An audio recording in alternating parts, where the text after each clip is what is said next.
お邪魔します。すごい大変なことになってます。消費税廃止。おー、大丈夫ですか？はい。物に殺されてる。三段ボックスの下に発泡スチロールのレンガが。で、さらにこれ、収納の中にまた収納っていう。これ、美しくないですよね。物が物を呼んでるっていう状態なんですけど。うおー、ということで、すごい量の衣装ケース。お買い得っていうので、こう、値引きシールついてますが、そして半額。値引きされてるってことは、まあ、需要ない商品なんですよ。言葉悪いんですけど、売れ残りなんですね。お金がたまらない、ガス物買いの全入しないする。で、またお金たまらなくて、この繰り返して一向に自分の欲しいものが買えないっていう。雑巾に使えるタオルはどうしましょうか？パジャマとして使えるとか、部屋着として使えるみたいな。捨てるときに違う使い道を考え始めたら危ないと思ってください。すごい。ピンクマンがいる。どうして物が多い人はピンクを好むのか。朝倉みなみ55歳。すべてがとっちらかっているので、もうちょっとまともな思考とか行動とかできるようになりたいなと思います。いやー、捨てがいがありますね、ここは。物外してます。まともに向き合わなきゃならない。まさに、物は隠せば隠そうと増やすので、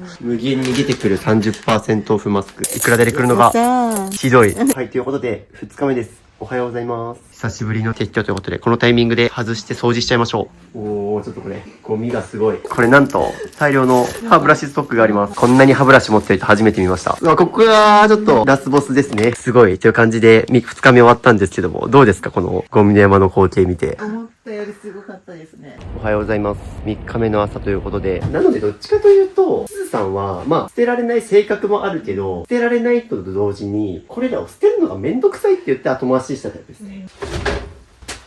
圧巻の光景です。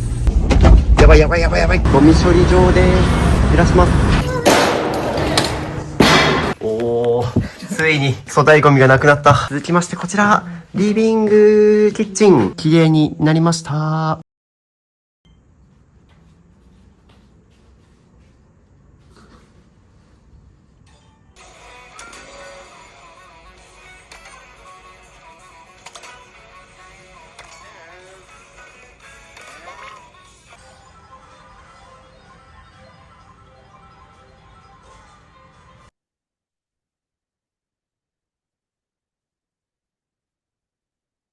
はい。ということで、今日も物を減らしていくんですけども、今回お邪魔するのは、55歳で 3LDK で一人暮らしをしているすずさんのご自宅です。で、すずさんはですね、一人で 3LDK にお住まいなので、もう家が広くて何でも置けちゃうしっていうので、やっぱり人間、余白があるとそこを埋めたがるっていうところで、もう家中収納の奥も物置部屋もあって、もうどこ見ても物だらけっていうところで、で、僕の片付け動画、YouTube もたくさん見てはいるんだけど、じゃあ見ながら片付けてるかっていうとそうではなくて、動画を見ながらミニマリストとか片付いた家には憧れるだけっていう日々が続いてたそうなんですけども、やっぱり家をきれいにしたい。YouTube に自分を公開してでも生活を変えたいというところでお申し込みいただきました。ということで動画本編に移る前に皆さんに嬉しいお知らせです。なんとこの度ミニマリスト支部の公式 LINE がリニューアルしました。概要欄のリンクから登録できて、しかも12個の無料プレゼントがあります。YouTube 未公開のお片付け動画5本。コーチングで一緒に減らしたい人との対談動画13本。手放すか迷った時の30の質問リスト。ミニマリスト思考が深まる支部の言葉50選。35種物別捨て方ガイドブック。理想の部屋が見つかるインテリア集。スマホが片付くアプリアイコン画像150個セット。自分の生活費がわかるミニマムライフコスト計算シート。そしてなんとミニマリスト支部の AI とチャットで相談できる支部 AI。物、お金、デジタルを一気に片付ける無料セミナーへのご案内もプレゼントしているので、ぜひ概要欄のリンクから LINE 登録お待ちしてます。ということで動画本編にどうぞ。こんにちは。ミニマリスト支部です。よろしくお願いします。よろしくお願いします。結構 YouTube の方もすごい興味持っていただいているので、お申し込みありがとう。やばいやばい。結構とか言ったけど、やっぱりこう見るとすごいですね。そうですね。状況的にやっぱり僕が片付けに行った方がいいかなとは思います。本当子供の頃から学習机の上がぐちゃぐちゃで、引っ越し業者さんが本当困ってました。今でも頑張った方とですね、その時に。そうです。渋さんきっかけとかで、これでもすっきりしたんだけど。ちょっとお時間の方近づいてきたので、今日は。はい。ありがとうございました。はい、失礼します。お邪魔します。はい、いらっしゃいませ。はい、ということで、よろしくお願いします。よろしくお願いします。ということで、今日お邪魔しますのは、こちら、すずさんのお家になります。よろしくお願いします。お願いします。はい、ということで早速片捨て前のルームツアーをさせていただくのですが、ということでまず玄関ですね。こちら、はい、まあ、やばいって言いましたけど、そうですね。そうですね。はい普通になってましたが、はいってことに今、より気がつきました。まあまあまあ、ちなみに僕ですね、初めて玄関で見たのが、靴箱がね、2つにまたがってるっていうのがちょっと特徴的かなと。ワイドで。ワイドで、はいそうですね。結構玄関が広いので、だからこそちょっと置けちゃうのかなというので、ここに一つ目の靴箱がありまして、はい。ゴミ箱みたくなってますね。あ、ゴミ箱みたくなってるので、まあ確かに下の方とかははいはいはい、そうですね、なんか、軍手とか、もう脱ぎ散らかしちゃってたりとか、特にこれあれですよね、お料理の、そうですね。はい、フライ返しがそこに、これ、ハケの代わりに使ったんですか？なるほど、なるほど。一応なんかまあ、料理道具ってよりはここで使うからはい。置いてあるっていう形で、あとこっちはですね、なんか面白いなと思ったのが全部靴黒と思って。本当ですね。はい何のこだわりもなく、ただ黒って感じですね。ああ、そうだね。なんか例えばこっちは仕事の靴ではいはいはい全部黒いとかうんうんって感じかなと思ったし、なんかこれなければ、これなくてこれだけだったらなんかパッと見ミニマリストっぽい感じが、そうかしますけどすごくいい言い方ですね。ありがとうございます。言い方だけ言うとはい黒で統一されててミニマリストっぽい。ここに取ってた紙テープが貼ったものです。はい、失礼しました。ちょっと、そうですよ。でもね、今何気なく細かいとこなんですけど、多分ね、やっぱり物が散らかってる人、結構ね、こういう細かなゴミとかも含めてペタペタ、だからいろんなとこに置きがちなんですよね、ポイって。はい。そうありがとうございます。あとは分かりやすくもうあれなんかは段ボール、これ明らかなゴミですからね。そうですね。そうですね、ゴミ収集の日過ごしちゃってそのまんまにしてるみたいな。なんかどうつけていいかわかんない引き出しの一つとか。ああ、これは、なるほど。はいいいか。はいあとはこの辺りに掃除道具とか、まあいろいろありますねそういうものが汚くなってますね。そうですね。うんうん。という感じの玄関になっておりまして、続きましてこちらですね。いろいろあります。あとこれなんか今、はいかき集めてきて、はいお気に使いたいんだよなと思ってうーってやっちゃいました。なるほど、なるほど。なんだろうってもうとりあえ本ず、当そうですそうですねね。ご自身でもおっしゃってましたが、なんとなくとりあえず掘り込んでるから、はだから基本的に家全体何がどこにあるかっていうの物の住所あんまりまだ把握できてない感じですよね。はいまあだから多分これとか絶対探し物、なくし物増えるだろうなっていうのは一うんつ何個もありますもんね。ありますしね。多分なんか家にまだあるのに買っちゃうみたいなことは起きてるだろうなと思いま。そうですであと気になったのがここ、収納ボックスが。これ片付いた後とかですかそうです。辻さんを見るようになって半年以上なんですが、うんうんちょっと減らした後なんですね。これ残骸ですね。なるほど。ちょっと、まあ僕よく収納から減らそうって話しますけど、まあそこはちょっと頑張った形跡がありますね。はい。このまんま、こっちは部屋があったり気になるところはめちゃくちゃあるんですが、こっちがそのまま、独立洗面台になっております。まあ、このあたりをちょっと紹介していただくというか、まあ特にこだわりのポイントございますでしょうか。買った時ははい夢を見ながら化粧品を買って、こんはいな残骸になってます。ああ、なるほど。はいまあ、夢を見ながらいろいろ買ってった結果、まず、ここに収まりきれなくて、こっちにいろいろ、買い足したっていう収納のものがありまして、特にここがすごいですね。こっちにいろいろ、はい。全て立てたかったですね。もう建てたかったけど自立もせずぶっ倒れてしまってるメイク用品の数々。そしてこれ、すごいのが4段なんですよね。1、2、3、4っていう。だいたいこういうのって3段だったりするんですけど、もう4段ギチギチに詰まってさらにここ、外付けのこの引っ掛ける収納で増やして、はい。引っ掛けて引っ掛けて引っ掛けてくれて、確かにすごい。もう物が物を呼んでるっていう状態なんですけど、芋づる式に収納が増えていって、で、コームが1、2、3、4はあるな。ななんか見ても。んかはい欲しくなっちゃうと何個も買っちゃう病ですね。うんうん。でもこれなんか明確に使い分けとか用途があるってわけでもない。その時はなんか、はいこれもいいこれもいいって買っちゃう感じですかね。なるほど、なるほど。わうんかりました。まあ、そのちょっと買い物癖というか、買っちゃうのももしかすると、さっきのあそこしかり、まだ家にあるっていうのを把握できてなくて、ね、また買い足しちゃうとか。僕よく言ってるのは、物が多い状態の時は、安物買いの絶入失いが多いって話をよくするんですけど、そうですよね。まあ、多分ストレスとか、寂しさを買い物で埋めちゃってるっていうようなのはちょっと思いますね。という感じの、まあ、洗面台になっております。で、そのままこっち行くと、洗濯機とお風呂場がありますね。はい。っていう感じで、ここはよくある洗濯周りではあるんですが、縦型洗濯機の上に二段式の、物がいっぱいだから買ってしまってこうなりました。なるほど、なるほど。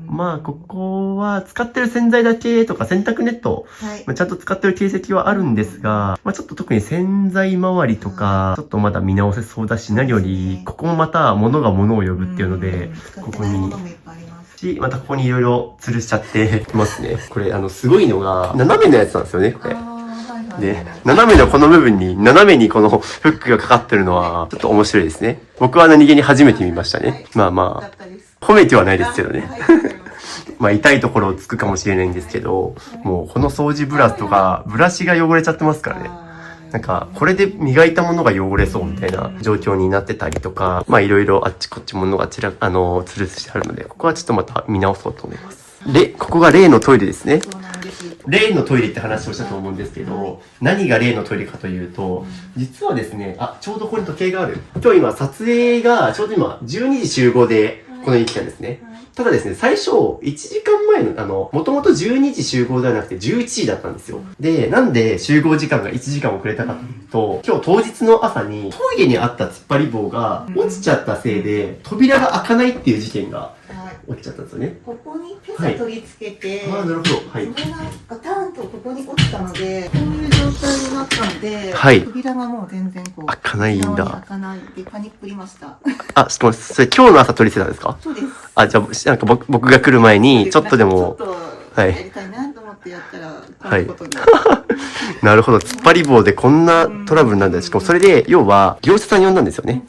割と僕、そうですね、突っ張り棒をトイレに置いて収納してる人見るんですけど、こういうトラブル起こるんだと思って、僕ちょっと置くのやめるというか、置く場合はちゃんとやらないといけないと思いました。ドアのとこは危険ですね。思いました。扉の上、よく多分皆さんも、扉のこの部分を空間に貸そうと思って、こういうのと、やって、開かない。なるほど。なるほど。それはちょっと学びになりました。ね、最初だからここが開かないから、まずちょっと渋さんすいません、扉が開かなくて、もうトイレに行く場合はちょっと近所のコンビニに行ってもらうしかないかもですとか、この窓ガラスを割って入るしかないみたいな。確かにこの状況になったら、ね、扉外すにも開かないから外せないし、物理的に壊すしかないよねっていうのは確かに僕も思って、で、工務店さん呼ぶとは言うけどどうするんだろうと思ったんですけど、結果どうだったんですか？自腹で何万も払うことになるのかなと思ったんですけど、さすがプロで、長い定規みたいのを下からよく引き出しとかやりますよね。そうやって。それで、来ましたよってあっさり言われて、で、0円でやってもらいました。優しい工務店。なるほど。扉の下から薄い定規入れて、突っ張り棒を貸して、なるほどね。ということが起きたトイレです。学びです。学びでしたね。ということで、じゃあそのまますいません。ここはこの中では綺麗だと思いますよ。確かに、あまり散らかしようがないですね。散らかしようがない。そう、まさにそれ答えで、実はですね、僕もちょうど2日前くらいも僕片付けコーチング取ったんですけど、物が多い人の家行くと、皆さん共通してるのが、家の中で一番綺麗なのトイレですよ。どれだけお部屋の人でも意外とトイレだけは綺麗なことはあるので。白い空間ですよね。そうです。はい。というので、ここは良かったです。例に漏れなくトイレだけは綺麗ということで、突っ張り棒でちょっとそういうトラブルになる皆さんもお気をつけということで。続きまして扉が2つあるんですけど、じゃあこっちから行きましょうか。じゃじゃじゃじゃじゃん。ここは和室ですね。全部和室ですね。すごい場所に椅子と、2つテーブルと、上の方ガタガタやっていた後ですね。なるほど。ここあれですよね。いわゆる物置で合ってます？ここは本当使ってないので。なるほど。で、ちょっとですね、僕今、やばいと思ったのが、この和のスタイルの押し入れがありまして、ちょっとこれを開けていただきたくてですね。オープン、よかった。衣装ケースがもう壁中バンバンバンじゃなくて、じゃあ右側どうですか？渋さん効果で空間ができました。よかった。ここは、言うほど詰まってなかったな。この箱とかも明らかに今捨てれるだろうと思っちゃいましたが。ちなみに、渋さん効果でっていうのは、やっぱり、もともとここは、もっと物が多かったってことですか？そうですね。ありましたね。でも、使わないものばっかりで、なかなか手放せなかったけど、割と最近手放せました。おー、よかったです。まあ僕の動画もかなり見てくださってるということなので、ここはちょっと減ってますね。まあただとはいえ、まあこの部屋全体、割といろいろ買ってないものが、本当ですね。まあただ逆に言うとなんかもう、言葉悪いんですけど、粗大ゴミも含めて明らかのゴミだから、まあこれちょっとね、ゴミ処理場に持ってったりとか手放すのは大変だと思うけど、いるいらないの判断はすぐつきそうだなと思いましたし、ちょいちょい気になるものは、あの箱なんだ？仏壇。あ、仏壇なんだ。ちょっとなんかおしゃれな仏壇ですが、とか、あとあそこ、あ、そっか、大量のマッチ棒あるなと思ったら。実家からついいっぱい持ってきちゃったんですよね。見たところ、この部屋で必要なのは仏壇ぐらいですか？そうです、そうです。し、ここの空間はちゃんと仏壇として、まあ先祖の皆様にちゃんと感謝する場所として使うためにもここ片付けたいですよね。ここだとちゃんと仏壇活かせないと思うんですよ。お寺とかものすごい綺麗ですもんね。あ、そうです、そうです。ね、まあ先祖に対してもこの部屋は失礼かなと思いますので、ここもちょっとちょうど片付け頑張りましょう。はい。引き続きもう一個こっち扉があるので、じゃあお願いします。じゃんじゃんじゃん。お、こっちが台所。おー、すごい。そして、ちょっとすごいなと思ったのが、入った瞬間にもうなんか、レンジとオーブンがなんか、入り口こっち側にすごい、なんか、歓迎してくれてると思って。あー、なるほど。それでちょっとずれてたのかな。という感じで、こちらがキッチンなんですけども、はい。なので、まず、オーブンレンジがあっち向いてるし、はい。あと気になったのが冷蔵庫の位置なんですけど、冷蔵庫はこっち向いて、まあ動線的にここでパッと開けれるようにしたんだろうけど、そうするとここに空間ができちゃってて、ね、壁に近づけると良くないっていうか。まあ、壁にピタッとつけすぎると排気口が塞がっちゃうからみたいな。まあとはいえ、まあ僕だったらこっちに向けますね。で、少し別に壁は少しぴったしつけなくても、少しね、空間つければいい話じゃないですか。まあいや、ちょっとこのあたり、家具の配置が気になるところがあるんで、そこも含めて見直しますが、まあでも、ここ、メインのキッチンはまあ言うほど散らかってないかな。前のここすごかったです。はい。ちょっとマシになったんで、渋さんのおかげで。とか、あとね、ちょっと惜しいなと思ったのがこれ。ここに多分炊飯器があるんですけど、炊飯器ここに置いちゃってるせいで、ここが塞がって使えないですよね。なんかちょいちょいちょっと惜しい使いどころがあって、僕だったら例えば、すぐここにこの転がせるラックがありまして、まあここに、例えば、食べ物とか、お弁当箱の袋とか、蓋は何だろうっていうのありますか？ひどいですね。いろいろ。床にあったものを詰めました、そこに。雑多にとりあえずボックスっていう形で。僕だったら、炊飯器はこの上に置いて、まあそこは何も置かないで作業場として使えるようにするかなっていうのはパッと思ったところ。キッチンはですね、言うほどまあ物多くないというか、まだ見てもらっての通り空間のゆとりがこんだけあるので、まあ全体的にそうなんですけど、部屋数が多くて、一人暮らしの割にはめちゃくちゃ部屋広いから、まあ物が多くてもごちゃごちゃ感は人よりも少ないというか、逆に言うと片付けがいはありますね。ちょっと片付けたらすごい開放的な空間になりそうだなと思ってます。という感じのキッチンだったんですが、そのまんまですね、こっちにリビングかな？多分普段の生活圏内ここなんだろうなっていう、多分なんとなく、ここのキッチンで食べて、こっちで寝たり、なんか書いてるんだろうなみたいな。お部屋の名探偵なんで、だいたい部屋を見たら、その人はどういう動線で生活してるかは、もうわかるようになったんですけども。はい。お部屋のコナンくんです。ということで、この部屋に隠されてるミステリー、皆さんお気づきでしょうか？なんとこの部屋、和室なんですが、まず一つ大量のラグが、30に敷いてありますね。はい。寒さ防止にいいかなと思って。なるほど。実はですね、ここ、福島です。僕初めて福島来たんですけど、人生で初めて。寒いっすね。ちょっとミニマリスト難しくないですか？寒いところ。いや、でも結構皆さん言うんですよ。それこそ北国の方、雪が降ったりとか、札幌の方とか、やっぱ寒いとどうしてもそれはもちろん防寒対策とかで、まあそれは多少は増えますけど、まあ僕でも知ってる方で結構意外と札幌の方とかにミニマリストさん何回も僕取材に行ったりとか、エリサさんとか、よく僕のチャンネルに出てくれてる方は雪国なんですけど、まあ多分ここより寒いですよ。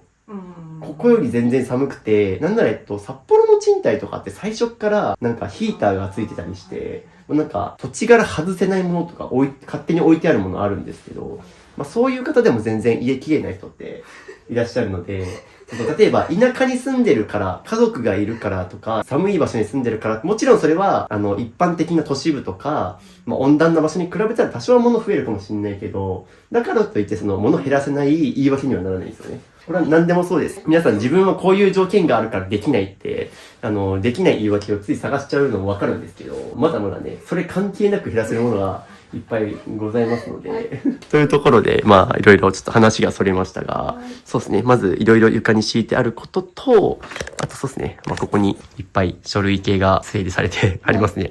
みんな大好き、無印良品のファイルボックス。でも割と最近買いました。最近買いました。これ買えばいいんでしょとかも。そうですね。みんな片付けるときは、とりあえず収納ボックスからっていうので、整理収納をした形跡がありますが、ちなみに、1個だけ透明がありますね。なんか私、前職買いたくなっちゃうんですよ。まあ、黒は買わなかったですけど。はい。なるほど。僕これ結構ね、なんです全部同じので統一したいと思っちゃうタイプで、一個違うのが気になったんですけど、あえてそっちですか？よくあるのが、その収納で隠すから物が増えるっていうのを僕よく言うんですけど、まあ、半透明だったら紙なんとなく隠せるけど見えるみたいな状態だから、まあいいと思いますし、まあまあちょっといろいろ後でまたこの収納周辺はアドバイスしますが、一旦こういう状況になっていると。続きましてが、こちらですね。こちらも、まあ収納ラックがあるということで、まあここになんかまあでもなんかパッと見た感じ、例えばワードとか、なんか今勉強されているのかなっていう気づきが。はい。難しいです、私には。なるほど。IT 系かなし、まあ言葉悪いんですけど、特に IT 系とかワードとか特にそうですね。ワードってまさに情報の整理をするツールじゃないですか。部屋が散らかってる人が情報の整理できるかなっていうのは一つちょっと気になったところだからこそ、まあ今回3日間片付けるんですけど、まあ一緒に部屋を片付けていく中で思考の整理もやってもらいたいなというのは思うので。できるようになるかも。そうです。で、こちらがですね、まあまずこたつとベッドと椅子と、あとここに転がせるトローリーワゴンっていう収納が、もう物が引っかかりすぎてて原型とどめてないんですけど、まあこれ便利なんですよね。僕もたまに皆さんにおすすめすることあるんですけど、転がせるワゴンですね。がもう、物がもう引っかかりすぎてて。重さ大丈夫かなと思いながら引っかけてます。まあここはなので、福島で寒いのでこたつとベッドと。まあ基本ここで生活してる感じですよね。はい、そうです。多分下手すると、もう、この部屋って、この2室とその水回りくらいしか使ってないから、ぶっちゃけさっきの仏壇があった和室とか、多分まだあっちにまだね、部屋が控えてるんですけど、あっちの部屋多分いらないですもんね。なので、一人暮らしの終わりにはちょっと部屋が多いなっていうので、じゃあ奥、最後どんな風になってるのか見させてもらいます。じゃじゃん。すごい。これも単純な物置だ。というので、ここも和室になっております。さっき聞いてた衣装ケースバンバンバンがあるって聞いたんですけど、ここですね。収納量がすごそうな押し入れですが、オープンお願いします。じゃじゃん、オープン。ここちょっとクローゼットになってるんですね。クローゼットというか、まあちょっとここアクセサリー、スカーフとか、まあでもそうですね。こっちにも服あるんですけど、ここに入りきらない分がそっちにはみ出たりとか。下の方には、まあいろいろ、もうとりあえず雑多に入ってるっていう。じゃあそのままちょっとこっちもお願いします。来た。まあまあ、衣装ケースがこんな感じであったりとか、ぎゅうぎゅうに溢れ出てる、てかもう収まりきれてない衣装ケース、そして定番のフィッツですね。これ丈夫なんですよね。これ丈夫で、あれなんですよ。もう僕もいろんな家でこのフィッツ衣装ケース見てきたので、僕ちなみにフィッツもう何個も捨ててきました。フィッツだけは。はい。フィッツじゃないやつだともう潰れてくるんです。歪んでくるんです。もう多分僕フィッツの敵ですもんね。フィッツに親殺されたんかっていうくらいフィッツ今までいろんな家で捨ててきてるんで。で、ここがなんとなく、ね、開ける前からもう隙間からね、衣装ケースがもう積み重なってたんで、ここら辺物多いんだろうなと思ってたんですが、ここもそうですね、大量に服がいっぱいあります。まあ、ここもフィッツにぎゅうぎゅうに、多分ここはタオルとか、まあ多分季節物の服とか、パジャマとか、まあジャージとかかな。で、衣装ケースに入りきれてない分はもう上に置いちゃってるっていうのは。ボーンですね。じゃあちょっと右お願いします。はい。第3のクローゼットが出てきましたが、ここにあと本が置いてあったりとか、こっちにもちょっとまた衣装ケースにいろいろ物が置いてあったりするんですが、上にこれ、ヨギ棒みたいな、なんか、抱き枕的な。クッション、抱き枕的なクッションが、すごいもうパイプハンガーの上に置いてありますが、という感じで、ちなみにじゃあそのまま、はい、こっちにも服がいっぱい。もう最近は上に、ボーンです。ボーンですね。そして、ここよく見ると、タグがついたままの、帽子。そうですね。もったいなくて使えないんです。ね、これだって、定価が1990円から1000円、1100円で買ってますけども、買ったけど使っていないということで。これも、ちなみに、お買い得品ということで、1290円に値引きされてて、買ったみたいな感じですか？はい。ですね。買い物下手です。そうです。ですね、はいまあ、僕も実は言うと、アウトレットモールっていう、もう服の割引をするお店、専門店で働いてたので、70% オフのシールとかあったんですけど、まあ、僕はもうそこで見てきたんですよ。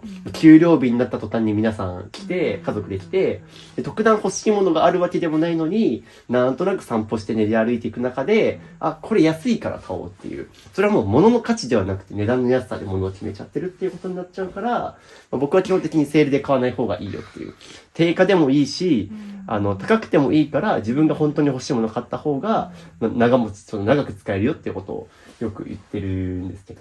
まあ多分そういったものはいっぱい出てきますし、まあ今日はそういうちょっと安いから買ったものとか含めてどんどん減らしていくので。ということで、片付け前のお部屋、ルームツアーさせていただきました。よろしくお願いします。よろしくお願いします。はい。ということで、今日から3日間、スーさんの物減らしコーチング、家を片付けていくんですけども、最初に、物を減らす前に、まず、自己紹介とか、何で申し込んだのか、過去の片付け歴だったりとか、物を減らしてどんな生活をしたいのか、憧れの生活とかも聞いていこうと思ってるので、よろしくお願いします。はい。じゃあ、まず最初に自己紹介をお願いします。はい。朝倉みなみ55歳、お部屋でイライラするで、はい、渋さんに来てもらいました。なるほど。朝倉みなみ55歳。はい、朝倉みなみちゃん、タッチかな？はい、リアルみなみです。リアルみなみということで。まあ僕はちょっとすずさんって動画の中ではお呼びしますけど、はい、もうご自身は、朝倉みなみであると、思いながら生きてるそうですね。はい。永遠の17歳的な意味合いで合ってますね。はい。なるほど。やばい。そこにちょっと俺、集中持っていかれて、あと何言ってたか全く覚えてないですけど。ずっとお部屋人生を歩んできて、順調に。はい、小学生の頃は学習机の上がぐちゃぐちゃで親に怒られてました。外にボンボン投げられてました、2階から。おー、はい。それは庭です、自分の家の。はい。で、ずっとお部屋でもっとひどくて、一時期はこっちきスフン漬けで怪我したり。痛い。自分ではだいぶまともになった気がしてたんですが、そんなことがなかったようで。で、今後、もし例えば病気になったりなんだのがあった時に、もっと住みやすくしとかないとまずいなと思って今回お願いしました。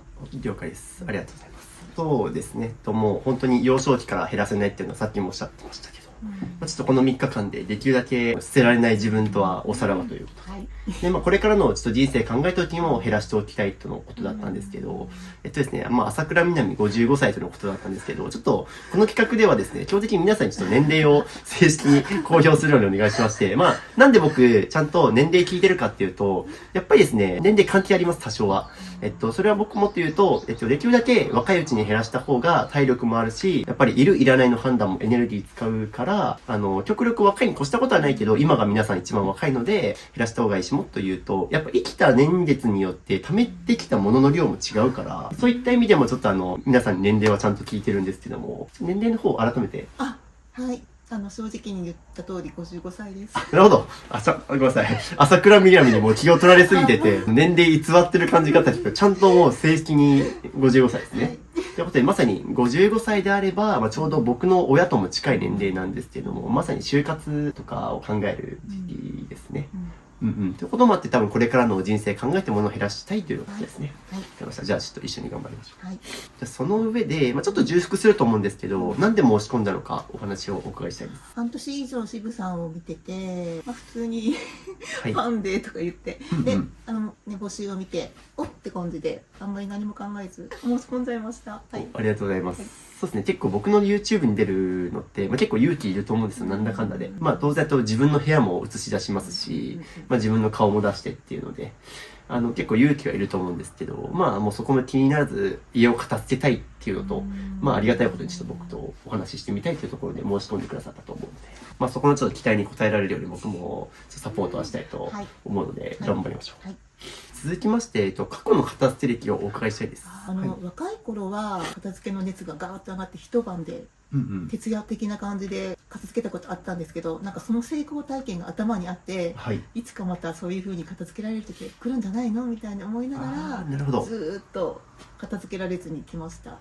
要は別に今散らかってるけど、私は別にちゃんと時間取ってやればできるみたいな。もうできるでしょって余裕があるからずっと後回しにしてきたみたいな。そういうとこもありましたね。うんうん。でたまに片付けようとすると、はいなんか靴下の毛玉取りだけやって、はい疲れて終わって、うんうん何にも片付いてないってことをああ、はい。しょっちゅうやってました。聞いてて思ったのが、よくある学生時代とかにも、もう試験が近くて、勉強しなきゃいけない時に限って片付け頑張っちゃうみたいな。人間って結構目の前にやるべきことがあると、逆にやらなくていいことに集中しちゃって、まあちょっとそれっていわば現実逃避だったりするんですけど、そういうことが起きちゃってたっていう感じですね。そうですね。はい。まあなので、まあ自分で頑張ってきたけど、ちょっともう一押しサポート欲しいから読んでくださったっていうのも、はいありますよね。まあ、僕本当にいろんな家見てきてるので、もっとひどいところだと、もう、ああいう床中、物が大量にゴミの山が積んであるとかあるんで、はい、それはないし、朝頑張ったんですけど。朝頑張ったんですね。はい、最後の質問なんですけども、物を減らしてどんな生活をしたいのかお伺いしたいです。最近よく早朝から起きてなんかガサゴソやってるんですが、結局出かけるのはいつもギリギリなんですね。なので、全てがとっちらかってるので、もうちょっとまともな思考とか行動とかできるようになりたいなと思います。そうですね。物を減らすのは思考の片捨てだって話しましたけど、まあ、物がまず散らかってるせいで、本来やるべきことがあるのに、結局、物が散らかってると、物に気を取られちゃうんですよね。仕事できる人のデスクは綺麗って話するじゃないですか。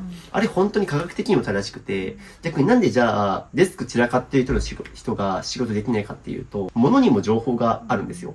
で、要は、物が多いことによって、注意散漫になっちゃってる。注意分散されちゃうんですよね。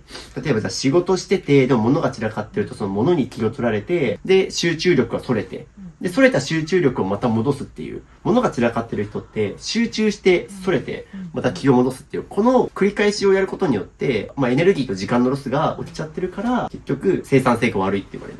私のことじゃないですか。で、しかもそういうちまちまやるのがちょっと好きだったりするんですよ。ああ、なるほど。こまごまいろいろ。そこやって、なんかちょっと達成感を得て、まあ、でも変わってないみたいな感じですね。まあちょっとマルチタスクなところもあるかな。いろいろ同時にやりたくなっちゃうとか。で、実は言うとですね、僕の片付け企画って申し込んでくれる人のもう9割女性なんですよ。で、動画見てくださってる割合も8割、7割ぐらい女性なんですよね。物が多いとか、片付けできないって悩みって実は女性特有の悩みだったりします。これ同じ人間でもやっぱり男性の人ってそんなに片付けに悩んで僕のとこ申し込んでこないんですよ。まあそれと生物学的に見ても、まあ男性よりも女性の方が例えば持ち物が生理用品とかメイク用品とかちょっと必要なものが多かったりとかもそうですし、脳の構造的にも、まあ男性はシングルタスク、女性はマルチタスクっていうので、男性の場合はその狩りに行って獲物を飼ってくるっていうので、まあ作業にちゃんとやるべきことに集中しておかないと、まあ自分がやられちゃうというか、狩りができない。一方対して女性っていうのは、どっちかというと、まあ子供を産んだりとか、家事をすることが多いので、マルチタスクにいろいろ子供を見ながら料理するとか、片付けするとか、結構マルチタスクに脳ができてたりするから、同時にいろんなことできるのは女性の才能なんだけど、同時にやっぱりちょっといろいろ散らかっちゃうっていうのは、やっぱり僕もいろいろ家見てきて思ってることなので、ということでちょっといろいろ、まあ男性と女性の違いみたいな話しましたけども、関係なく、物は減らせますので、はい、じゃあちょっと今日から3日間一緒に物を減らしていきましょう。はい、よろしくお願いします。よろしくお願いします。ということで早速物を減らしていきますが、ちなみにすみません、ちょっと和室なんですけども、もうスリッパ履いて OK ですね。はい、もう家中どこでもちょっとスリッパ履いてるっていうのことなので、はい、ちょっと使わせてますが、早速じゃあ物を減らし始めるときはどこからかお分かりでしょうか。そうですね、服からいきます。ということで、まずこの和室にクローゼットが、まあそうですね、ここと、まあこっち押し入れにもありますので、まず服から減らしていこうと思います。片付けるにもちょっと床が結構散らかっちゃってるんで、ちょっと一旦床のものを一箇所に固めときます。おー、大丈夫ですか？はい、物に殺されてる。で、もう早速じゃあ、どんどん雪崩が起きますが、でも早速なんですけど、もうこれなくしましょう。減らすのをお勧めしてるのがこのツリーで、木のツリー、よくいろんな家庭にあるんですけども、これ本当に物散らかります。どんだけ綺麗に置いても、おしゃれになることないし、まあ確かにいろいろね、吊るせて便利なの分かるんですけど、もうね、どんどん物が物を呼ぶっていう状態になって、めっちゃ散らかるんですよね、これ。なので、片付け苦手な人はとにかくこれ絶対使う方がいいです。っていうので、まずちょっともうこれ早速解体します。じゃあ早速ちょっとクローゼットを減らしていくんですが、問題点がですね、クローゼットがあっちこっち1、2、3箇所にあるので、じゃあそのクローゼットをこっちに持ってきてください。服を1箇所に固めていきます。これ衣装ケース、これも手放すんですけど、早速。これ値段が書いてて、990円って書いてるんですよ。デザイン的にも相当昔に買ったものですよね。これ990円じゃ買えないなと思って、時代感じましたし、お値打ちな時代でしたが、減らします。はい、今、ちょっと服を片付けるために、服が多分ね、まだね、片せていくね、あっちこっちから服が出てきそうな気がするんですが、減らすときは空間別じゃなくて、物別でやってもらいたくて。よく皆さん、例えばキッチン片付けようとか、リビング片付けようみたいに空間ごとにやると思うんですけど、空間ごとじゃなくて、物ごと。服なら服、本なら本とか、キッチンアイテムはキッチンアイテム、食器は食器とか、っていう風に物別でやった方が、一度にまとめて見れるから、無駄が少ないよっていう。これ空間別にやっちゃうと、じゃあ畳にある服は減らしました。でも、実は畳の部屋だけじゃなくて、違う部屋、リビングとかに服があったら、あ、ここにも服あったんだ。で、この服ってさっき捨てたけど、この服、さっき捨てたあれと着回しできたなとか、いろいろ、服ってトータルコーディネートで考えるものだから、そんな感じで捨てた後に後悔しちゃったりとか。もっと言うと、見比べながら、片せていくと、このパンツあるからもう機能被ってるし、いらないやとか。比較検討しながら減らせて効率いいから、空間別じゃなくて物別がいいよって僕言ってるんですけど、まあ今そういうために、今一箇所に固めてってるのと、同時にちょっとこの押し入れですね。これ、扉があることによってすごい中身見えないんで、何するかわかります？わかりました、今。わかりましたね。というので、外します。はい。はい。という感じで、どんどん外していきます。はい、いいですね。はい。どんどん外していきます。見てください。まともに向き合わなきゃならない。まさに、物は隠せば隠すほど増やすので、どんどん外していきます。すごい大変なことになってます。なんかまた、すごい。座椅子、これいります？いります。最後に使ったのいつですか？でも、これは座ってて、疲れた、座る。で寝ちゃうし、使うたびにここに戻すのめんどくさいですよね。っていうので、これもちょっと後で手放すことになるかなと思いますが、っていう感じで服が一旦これで洗いざらい全部見える形になりましたね。もう他ないですか、服？この家。大丈夫ですね。はい。大丈夫ですね。OK です。じゃあ、今ちょうど撮影日がもう2月の結構下旬、もうこれから春先になってくるので、冬服から見ていきます。でちょうど今年着なかった冬服っていうのは絶対来年も着ないので、冬服どちらにあります？この辺かな？この辺。で多分、普段着てる服はここに一応戻したりしてますかね。一応、あそこにマフラーとか上にポンって脱ぎ散らかした跡がありますので、じゃあここから見ていこうかな。じゃあ早速ちょっとここにある冬服減らしていくんですけども、なんか僕が物を減らすときに大事にしてる価値観とか、基準わかります？こういうものは捨てるみたいな。迷ったものは捨てるです。まさに。なので、ここに冬服が結構あるので、もうここから一着一着冬服手に取って、少しでもいるかどうか迷ったら、その時点で減らしてください。本当にいるものっているかどうかで迷わないんですよ。例えば、スマホを捨てるかどうかで迷う人っていないと思うんですね。スマホなかったら、それこそ連絡取れないし、今だったらもうキャッシュレスでお金払ったりとか、スマホなかったら結構混みますよね。だから、人間明らかに必要なものに対しては迷わないんですよ。要は、そんな感じで、人間明らかに必要なことに対しては迷わないんですよ。即断即決できるはずです。なので、服に対しても同じように考えていただいて。じゃあ、早速ここから少しでもいるかどうか迷ったものは減らしていただいて、こちらは。2人出てるので、はい。この辺がきついので、脱ぎ利きで。はい。なので今後はこういうちょっとネックがあるものはさっき脱ぎしづらくてストレスって言ったので、あんまり買わない方がいいかなと。今、捨てるときになんで捨てることになるっていうのか僕すごい聞いてるんですけど、捨てるときはただいる、いらないで捨てるのもったいなくて、なんで捨てることになったのか考えてほしいんですよ。絶対捨てるものには理由がある。で、例えばさっき言ったここが、脱ぎ着がめんどくさいとか、女性によってはここにファンデーションとかメイクがつくとか、いろいろ、そういうのをどんどん捨てるときに分析していくと、今後買わなくていいものが分かるようになってきます。自分の価値観とか傾向分かるので、ちょっと捨てるときには、できるだけなんで捨てることになったのかは考えてもらうとセットでお願いします。という感じでどんどん行きましょう。おー、すごい。消費税廃止。10% オフになりますよ。そうですね、確かに。消費税廃止にしてほしいっていう願い。はい。で、ここは可愛い担当です。すごい。しかもさらに癖強いのが、縫い付けてあるピーちゃんが、鳥がいます。令和新選組をしていることですかね。はい。推し活です。おー、すごい。政治の推し活グッズっていうので。確かに消費税ってね、言葉ですけど、富裕層、貧困層も平等に生じる税金だから、言葉悪いですけど、お金持ってない人、貧困層の方が負担はでかいですよねっていう考えはあると思うので。なんか、はい病棟じゃんとか言う人もいるんですけど、違いますよね。まあそうですね、僕も確かにその点は、なんか貧困層の方が負担はでかいだろうなとは思ってますね。そうです。これはじゃあいりますかね。いります、いります。さらにちょっと今、いらないっていう服入れてきたのが、そのまんまこれ、すごい喧嘩場とよろしくっていう、今で言ったら東京リベンジャーズとか、特攻服というか、ヤンキー系の服出てきましたけど、これも、はい。推し活で使いたかったんですけど、これはちょっと大きすぎるし、はい。こっちの方がいいので、これはもういらないですあ、。これ推し活グッズだったんですね。そうですよ。自分が昔着てたとかじゃなくて、ヤンキーで。全然です。じゃあこれは、これは懐かしのマジソンスクエアガーデンで、私が中学生の頃に、ちょっと突っ張りな人がこれを持ってるとかっこよく見られていたっていうので、あー、これ、ちょっと関連してるかなと思って。なるほど。これもいらない。もうさ、僕はちょっと知らない方だったんですけど、なるほど。僕の世代で言ったらあれですか、騎士団的な。でも私も騎士団好きだったので、はいそれはこう繋がってます。あー、なるほど、なるほど。うんじゃあ結構、ヤンキーオラオラ系が好きな感じですか？まあ騎士団は好きです。好きですね。なるほど、なるほど。はいっていうので、これもう大丈夫ですか？大丈夫です。まずここ動画に残してあるので、これはちょっと、そうですねメモリー。これはもう手放してます。はい。これもいいかな。おそう、まさに今、これもいいかなっていう、その熱量をめっちゃ大事にした方がいいです。迷ってるってことなんで。はい、ほつれてるとこね十。分来ましたし。うんうん。十分着て役目果たしたと思えたらもう手放してもらって大丈夫です。前の職場で散々来たので。はい。という感じで、どんどん行きましょこれも毛玉取りやろうと思いながら、はいずっとやらないので、う。うんいいです。まさにで、デザイン的にはすごい好き。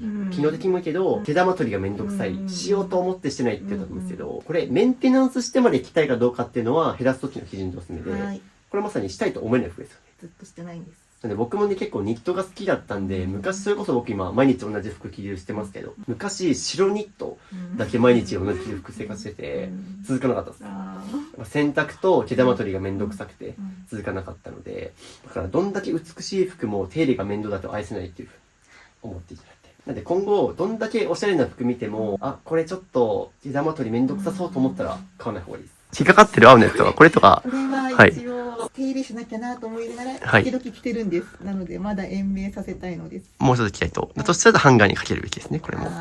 まあ、ここら辺は多分、もっと服減らしていけばハンガーに吊るすのが習慣化できると思うんで。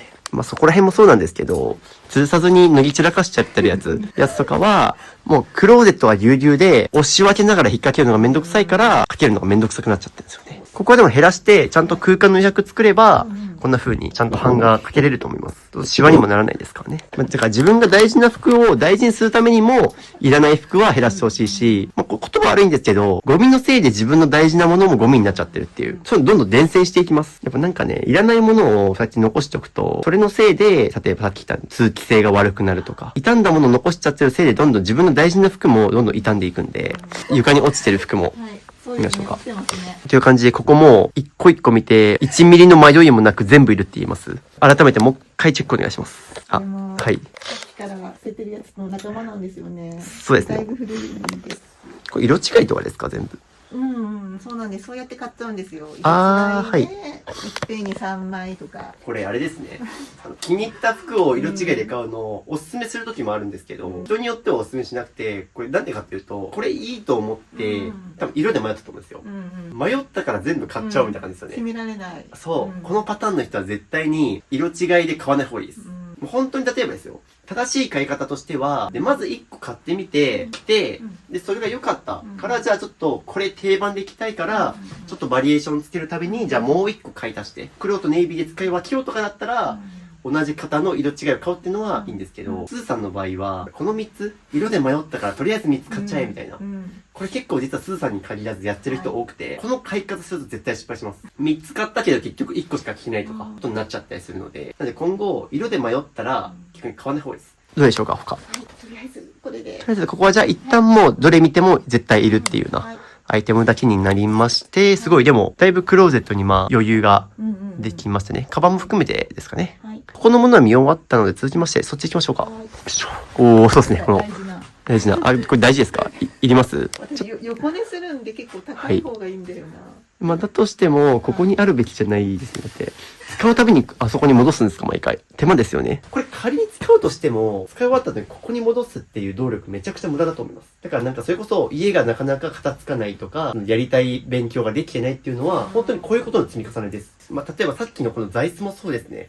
このなんか押し入れの奥から出てきて、で、これも使うと便利なんですっていう割には、いちいちこの押し入れの中に戻しに来たりとかって、本当にこれの無駄な労力の積み重ねで自分のやりたいことができないとか、体力がどんどん削られていくから、物をどんどんあっちこっちに脱ぎ散らかしちゃうとか、本当に些細なことの積み重ねで無駄なエネルギーを使っちゃってるので、これ両方ともそもそもいるのかって話もあるし、使おうとしたら使う場所に置いた方がいいですよね。なのでちょっとここも後でちょっと見直します。って感じでここに吊るしてあるものも見ましょう。こちらももういるかどうか迷ったらどんどん教えてください。この3つともあれですね。エプロンですね。そうなんです。いつか使うかなと思うけど、使わないですね。この3つ使わないですね。はい、使うとしたらこれ、はい、クローゼットじゃなくて絶対キッチンです。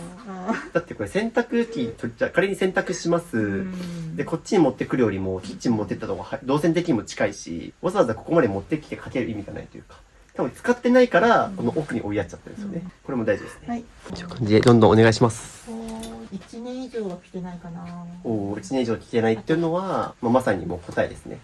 なので捨てるか迷った人は、1年以内に着てるかどうかっていうのも一つ基準にしてもらって、これはもう着てないと。もう着てない期間っていうのが、いらないことを表してるんで、本当に好きだったら絶対着ますからね。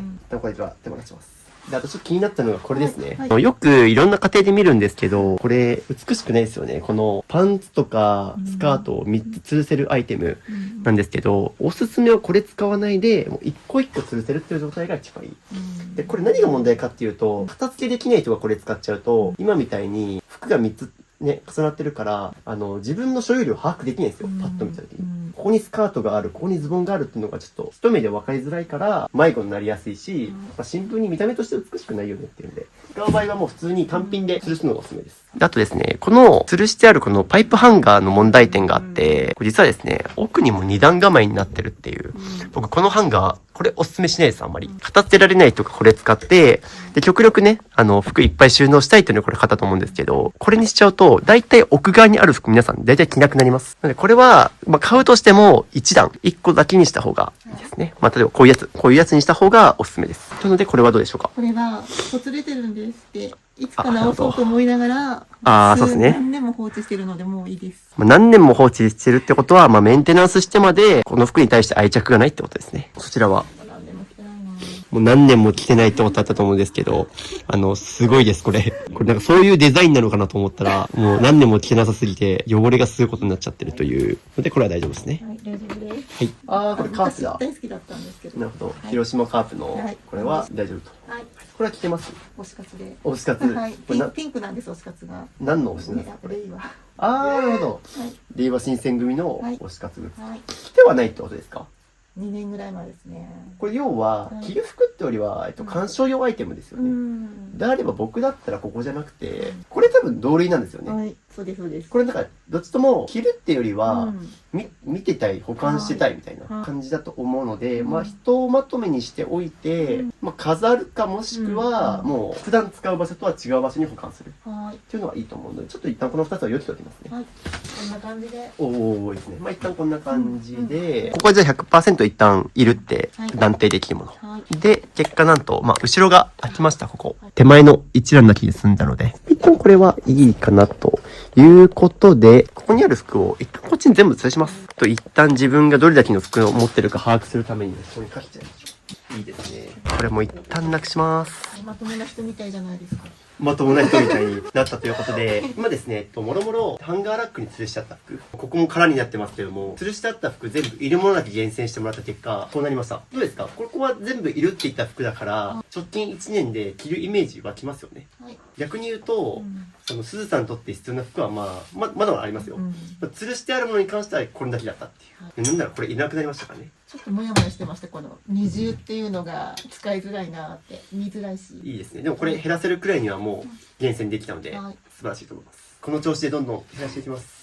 続いて3つ目のクローゼットいきましょうか。もうこちらも容量はもう分かります？容量も。あとね、ここはよく見るとハンガーが1個しかないんで、2段になってなくてよかった。なので、じゃあここもちょっと引き続きいるかどうかで迷ったら出してほしいです。しばらく着る予定ありますこれ？なんかいまいち。これスーツあります？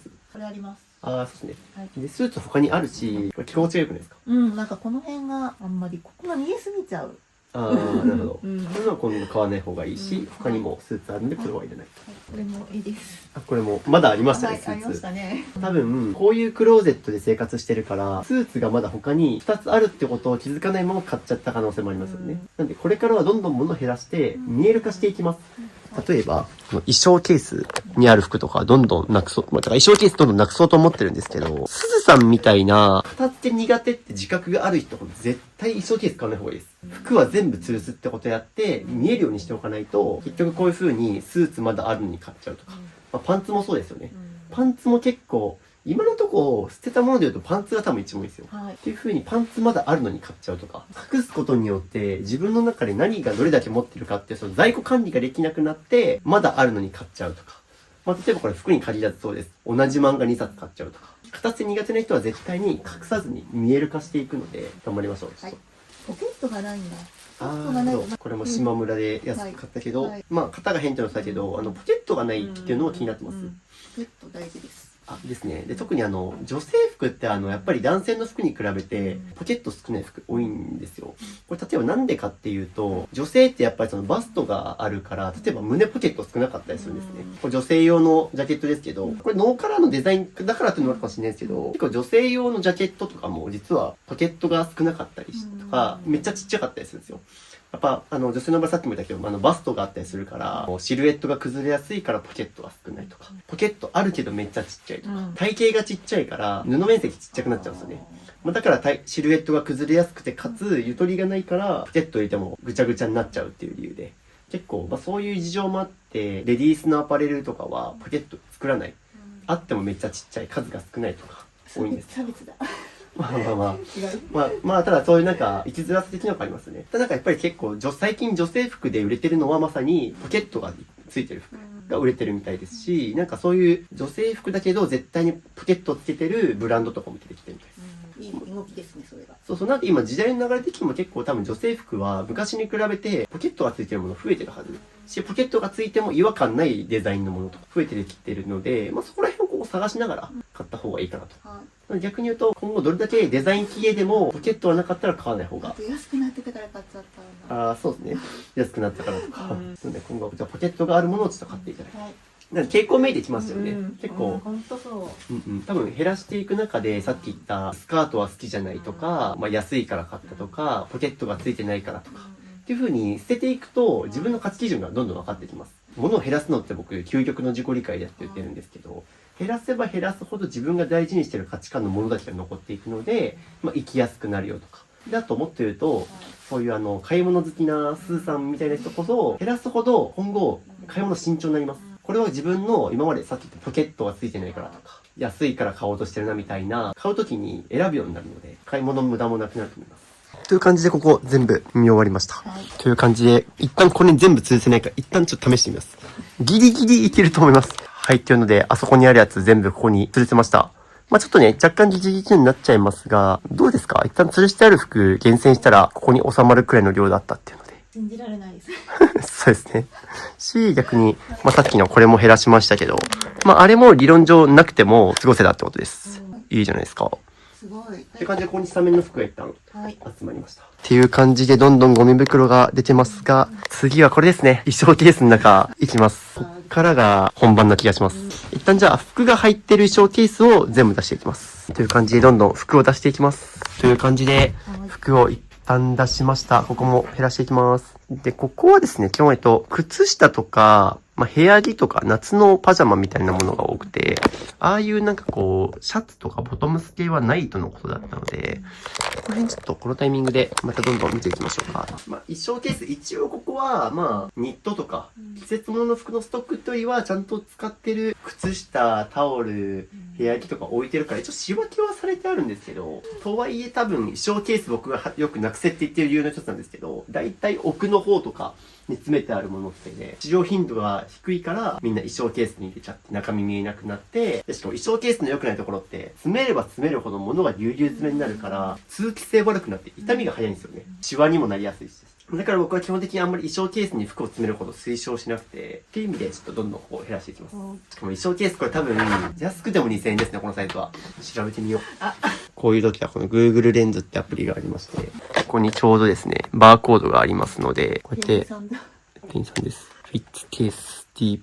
あるわ。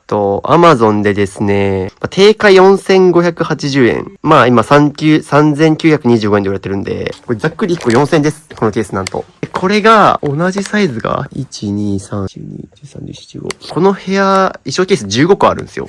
数えたことなかった。はい。でさっきもね、ご自身で片捨てて捨ててましたけども。でも少なからず、もうここの衣装ケースだけでも今、16000円分お金払ってます。なので衣装ケースの何が良くないかっていうと、意外と高えっていう話。衣装ケース1個大体3000から4000くらいしますし、でっかいやつ。で、しかも1個買うと、こんな風にシンデレラフィットでどんどん重ねて収納したくなるから、1個じゃ済まないんですよ、大体。で、こんな感じで買ってった結果、まあ、4、5万はかかってると思いますよ、多分。っていうくらい衣装ケースは意外とお金もかかるっていうの。で、さらにそれによって物が増える。で、在庫が把握できなくなって無駄な買い物も増える。で、掃除の手間も大変だから自分の時間、人件費も取られるってことを考えると、衣装ケースは僕買えば買うほど貧乏になると思ってます。本当にお金がたまらない収納の一つですね、これ。って感じでここ、頑張って減らしていきます。はい、で、今ちょっと靴下見てもらってるんですけど、靴下とか肌着系は自分の洗濯の頻度から考えて、何ペアあるかってことを考えながら減らすみたいですね。ちなみに洗濯ってどんぐらい頻度でやってます？週1。週1。だとすると、まあいろいろちょっと仕事のこととか聞いてますけど、まあ週2でやった方が減らせるかなと。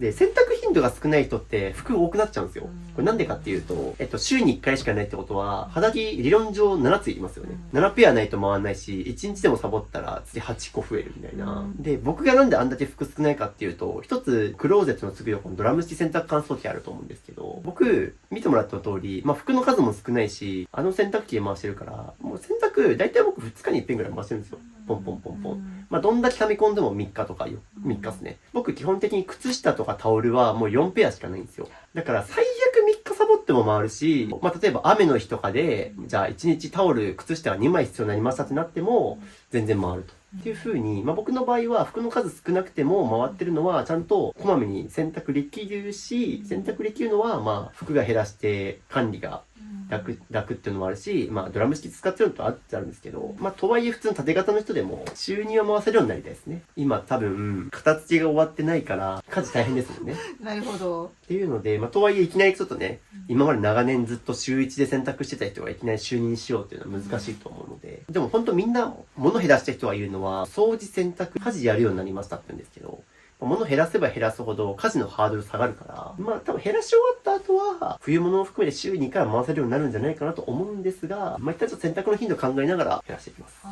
出たらまた買います。その思考大事です。で、今捨てるときに、もう最悪また買いますって言葉が出たんですけど、その考えめっちゃいいですね。減らすときのおすすめは、まあ基本買い戻しができるものを減らしましょうって僕よく言うんですけど、最悪捨てて失敗すればまた買い戻せばいいじゃんっていうのもあるし、まあ大体捨てたものはそんな買い戻さないです。まあいらないから捨ててるわけで、まあ極端に捨てすぎてしまっている人は、もしかすると、捨てた後にあれちょっと必要だったわって買い直すことあるかもしれないけど、仮に買い戻したとしても、この家全体が片付くんだったら、多少の買い戻しは許容してもいいです。買い戻してまた余計なお金払うのが怖いからって言って、この部屋で生活し続けるよりも、多少ね、失敗して買い戻したとしても、家全体片付くんだったら、絶対そっちの方がいいじゃないですか。という感じで、ショーケースも1個なくなりまして、どんどんお願いします。雑巾に使えるタオルはどうしましょうか？雑巾に使えるっていう、その表現がまさに良くなくて、使わなくなったタオルを雑巾がけとか何かに使えそうっていうのを残してあるんですね。でも、結果見てください。この量。めちゃくちゃあるんですよ。拭き掃除できるものまだ他にありますよね。で、これ、すずさんに限らずなんですけど、雑巾がけをするとか、服捨てる時にもパジャマとして使えるとか、部屋着として使えるみたいな、捨てるときに違う使い道を考え始めたら危ないと思ってください。まあ、要するに残す理由考えちゃってるんですよね。このタオル自体はいらないんだけど、でも捨てるのもったいない。じゃあなんか違う使い方考えよう。じゃあ雑巾にしようみたいな。服で言ったら、2軍の服をパジャマにするみたいな。でもパジャマ欲しいんだったら、じゃあもうパジャマ用に1軍のパジャマ買った方がいいんですよ。で、拭き掃除するんだったら、まあ僕のおすすめはもう服専用のものを買っちゃった方がいいです。とか、もう、雑巾がけにするのはまあそれはそれいいんですけど、もう使える量だけにするとか。これも明らかに何年間雑巾がけするっていう量ありますよね。例えば、じゃあ今回だったら、今日渋さんが来てるから、じゃあ片付け終わったらちょっと拭こうみたいな。まあ、なので、まあ2枚くらい残しといて、もう今日の片付け3日間後終わったら捨てるとか。って感じで、どうでしょうか。わかりました。まあ大丈夫です。ですよね。はい。ちなみに衣装ケース2つ減って、もうゴミ袋もこんだけ5つ出てますね。という感じでちょっと休憩します。という感じでちょっと休憩していくんですけど、福島のちょっと名産もの飲んでほしいということで、ここに買っていただいてるんですけど、これすごい、しかもこれカフェインレスなんですよ。なんか僕思いました。なんか福島に来てコンビニ見てたらね、これセブン&アイって書いてますけど、なんかこの酪農のこのシリーズ、そうそう、なんかほうじ茶オレとかあってこれ気になってたんですけど、これ福島のあれなんですか？そうですね。めっちゃ有名だし美味しいです。なんかちょっと気になってたんで、これありがたくいただきます。でも確かにうまいわ。なんか最近思ったんですよ。僕なんでこの片付け企画がこんな楽しく続けられてるかということで、いろんな人の家を見れて楽しいとか、感謝されて嬉しいとか、動画の企画として伸びてるから、楽しいってもあるんですけど、最近なんか見た動画で人間の教養、知識を深めるには、読書と人と旅行だって言ってて、で、これライフネット生命の元会長の出口さんの言葉なんですけど、いや、本当にそうだなと思って。なんかやっぱり僕も、なんか面白い人と会うとかですよね、こうやって。今もこうやってすずさんと話してますけど、人と話すとか、旅行をする。初めて福島に来ることによって、また福島のこと詳しくなったりとか、こういうご飯とか、そういう土地の文化とかも含めて詳しくなるじゃないですか。僕も自分で本書いたりとか、本好きなんでよく読みますけど、僕結構最近新幹線移動とか飛行機移動が多いから、やっぱり読書量増えるんですよ、自然と。飛行機の中とかも暇でやることないから、基本動画見るか本読むかみたいな感じなんですけど、この片付け企画で飛び回ってると、自然とこの人、読書、移動、旅行ですね。この3つが全部満たせるから、だから僕楽しいんだなっていう。というので、福島のカフェオレありがとうございます。はい、ということで休憩も終わりましたので、再開します。はい。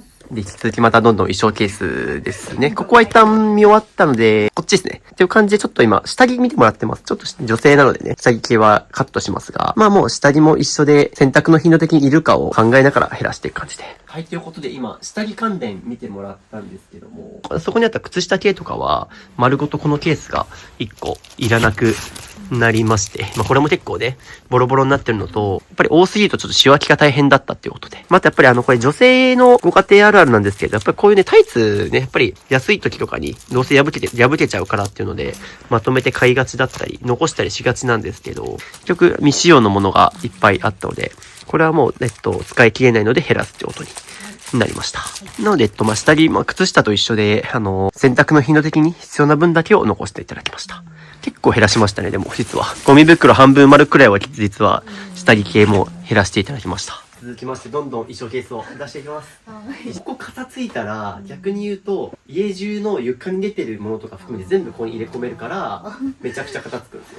だから僕が結構この片付けチャンネルで、服から減らし始めてくださいと。そうすると、クローゼットが開いて、で、結果、家中に出てるものをここに入れ込めるから、部屋が綺麗になりますよっていうのも言ってますし、服って減らした瞬間、多分次の朝から服選ぶのめっちゃ楽だと思うんですよ。もう全部見える化したから、服選びが楽になって、効果実感しやすいし、大体クローゼットってこういう風に、リビング、寝室とかと直結してるから、服を減らしてクローゼットが開くと家が片付くっていう原理で、服から減らすことをお勧めしてます。なんで、ここ一番大変なとこなんですけど、ここ乗り越えたら、大体何でも減らせます。いろいろ人それぞれで思い出のものが捨てづらいとか、人によってはキッチン用品が捨てづらいとか、得意不得意はあるんですけど、一般的に言うと僕は服が一番実は難易度高いんじゃないかと思ってて、いるいらないだけじゃなくて、例えば自分の好きな色かとか、デザイン、シルエットかとか、あとさっき言った自分のお気に入りの素材感、シワになりづらい素材感でとか、もっと言うと服のトータルコーディネートって言葉がありますけど、着回しも考えないといけないし、服って意外と考えることめっちゃ多いんですよね。自分の価値観も出るし、使い勝手も考えなきゃいけない。選択頻度も考えなきゃいけないっていうので、めちゃくちゃ考える要素が多いアイテムなんですけど、ここ減らせるようになったら、家中のもの大体減らせます。ここ乗り越えたら、後が楽です。ということで、ひたすらまだまだ続くんですが、押し入れ減らしていきます。というので、もう使わないものはどんどんお願いします。という感じで今減らしていただいたんですが、見てください、こっち。なんと、衣装ケースがもう、1、2、3、4、4個いらないの割れてます。あとね、そっちにも、ね、2個出してるから、プラス2個くらい。6個ぐらいも衣装ケース捨てます。衣装ケース6個分ぐらいいらないもののために物詰めちゃって、場所も奪われ、フィッツケースも無駄に買ってたってことになるんで。で、まだ見終わってないので、どんどんいきますよ。って感じでそうですね。結構もう僕が言わなくてもどんどん減らせるようになったから、容量となんとなくつかめてきましたよね。つかめてきたし、もっと言うと、減らせば減らすほどどんどん速くなります。なんでかっていうと、必要な分は後ろに残してるんですけど、もうこんだけ残してるから、自分にはこんだけの量あるっていうのが分かってるから、ね、もう十分こんだけ持ってるんだっていうのが減らしていく中で分かったはずなので、多分こっから先出てきても、もう余るだけだわっていうので減らせるはずです、今度。ということで、どんどん空にしてますけど、ラスト2つ。こっちはなんか、服じゃないんですよね。ね、なんか多分お薬とか入ってんのかな。ティッシュとか。はい。もう一旦全部出しちゃいます。おー。いろんなものが、お薬ボックスから開かなくなっちゃってますが、まあここもちょっと一旦いらないものは減らしてお願いします。もう服じゃないけど、もうやっちゃいます、流れで。おー、貯金箱。貯金しようと思ったんだけど、しないよな。貯金してないですね。いくらで来るのが、ひどい。100円、100円玉1個あった。あった。小学生の貯金箱ですよ、これ。こっちに入れよう。って感じで、ここも大量のポケットティッシュもらいます。ちょっと今。渋さん使うんじゃないですか。これ、おすすめは、玄関に置くか、クローゼット周辺なんですけど、僕はでも玄関おすすめです。だいたいポケットティッシュ持ち歩くときって外出のときじゃないですか。で、だいたいこういうところに置いちゃうと、絶対忘れて持ち歩かないんですよ。なので、玄関に近いところに置いて、出かけるときに取るっていうのがおすすめなので、これちょっと場所移動させましょうか。ここら辺は減らすのもそうなんだけど、物をあるべき場所に置くっていうことをちょっと考えながら、ここもちょっと全部見ましょうか。で、薬にも有効期限ございますので、口内炎の薬がいっぱい。できるときできるんですよね。はい。最近はできないけど。やばい、俺口内炎、大人になってできたかな。健康なんですね。最近ですよね、買ったの。本当だ、有効期限がまだ、もしかすると何かストレスを抱えてるかもしれない。片捨てたらストレスが減ると思うんで、口内炎パッチ減らせたらいいですね。そうですね。って感じでここも全出します。いるやつだけどんどん箱に戻していきましょう。もうこれ期限もしかもあと年内10月まで。過ぎてる。過ぎてるのありますこれも。虫刺されのこれは、すごい。1年4ヶ月前に消えてます。なので、ここら辺もちょっと期限が怪しいのでどんどんお願いします。じゃじゃん。ということで衣装ケースが丸ごと1個開きまして、ここもだいぶスカスカになりましたね。はい。という感じでじゃあ衣装ケースが全部見終わりました。ということで必要な衣装ケースはあっちで、減らしていらなかった衣装ケースがこちらです。1、2、3、4、5個いらなかったですね。お疲れ様です。はい。こんだけいらなかったです。お願いします。そうですね。黒は目立つし、そもそも衣装ケースってやっぱ隙間にこういう埃が溜まっていくんですよね。だからそういう意味でもあんまり衛生的じゃないし。はい、ということで、見てください。衣装ケース全部出した結果、こんなに開放感のある押し入れになりました。しかも下すごいですね。下なんかもうあそこ、つ抜け。そしてなんか奥の方からペットボトルの水がよく見るとありますけど、あれ防災用かな？一応そうです。防災になってるようでなってなさそうな、あそこもうちょっと使いやすいようにしていったりしますが、なんと全部出せました。今ここに大量の殻たちがあるんですけど、やばい。大変なことになってます、これ。これ外してじゃあ、あれどうするかって話なんですけど、一旦あれをそこにどんどん直置きしちゃっていいです。こんだけ押し入れ広いから直置きできるはず。という感じで、一旦仮ですけど、もう全部そのままにしました。どうですか？画期的じゃないですか。もう、片手苦手な人はこれでもいいから、引き出さないですね、これね。そうです。引き出す必要がないし、上から中身全部見えますよね。で、取り出すのも手間がかからないんで、この家、お一人暮らしの割にはめちゃくちゃ広いって話されましたけど、おかげさまで押し入れ広いので、もう空間最大限使いましょう。で、多分生活していくうちまたどんどん減らせると思います、おそらく。なんか上が空いてね、寂しいと思うかもしれないんですけど、埋めない方がいいです、むしろ。このまま行きましょう。という感じで、じゃあ大体衣類系見終わりましたね。はい。という感じで、スーさんにとって必要な服たちはこんだけですね。ちょっとまだ運動着とかちょいちょいありますけど、普段着る服はもうオールシーズン全部ここに吊るせました。素晴らしい。うおー、ということで、ちょっと一旦ね、足の踏み場がなくなったんで、衣装ケース全部移動させに来たんですけど、すごい量の衣装ケース。びっくりですね、これ。逆に言うと、衣装ケースってもこんだけ物詰め込めちゃうぐらい収納力あるんですよ。まずいですね、これは。ね、それはこれあったら物増えるよねっていうの分かりますよ。だってもう畳の部屋埋まるぐらい体積ありますからね、これ。感じで、こんな感じに減らしました。さよなら。次、こっち、ここが手強そうですが、こっちにですね、よく見ると、紙の本とかが結構あるので、僕、服減らした後、紙の本を減らすのおすすめで、ちょっと減らせるんじゃないかなと思ってるので、この周辺片せていきます。例えば、この椅子いります？これはもう粗大ゴミです。これも結構痛みが。これも大丈夫ですね。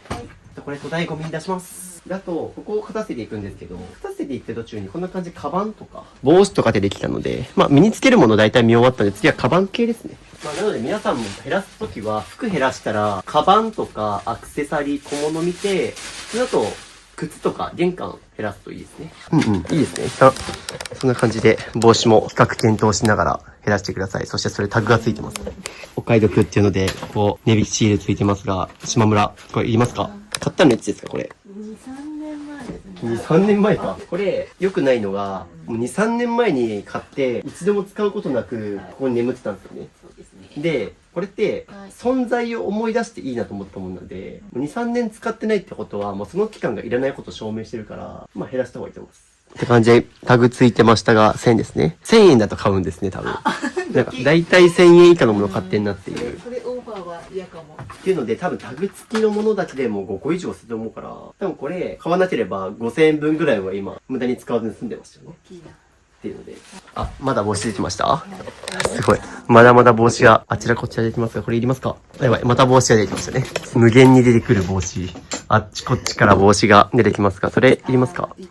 それはタグついてないか。ないですね。という感じでこれも手放します。という感じでこの部屋にある服見終わったので、次、玄関の靴行きましょうか。はい、わかりました。お願いします。じゃあ、まずここ行きましょうか。これいらないのありますか？これ。でかい。わざと大きいの買ったんですが、はい。やっぱり使わないです。なんで大きいの買ったんですか？ルームシューズでいいかななんて思ったんですけど、なるほど。これだとやっぱちょっと音がしちゃう。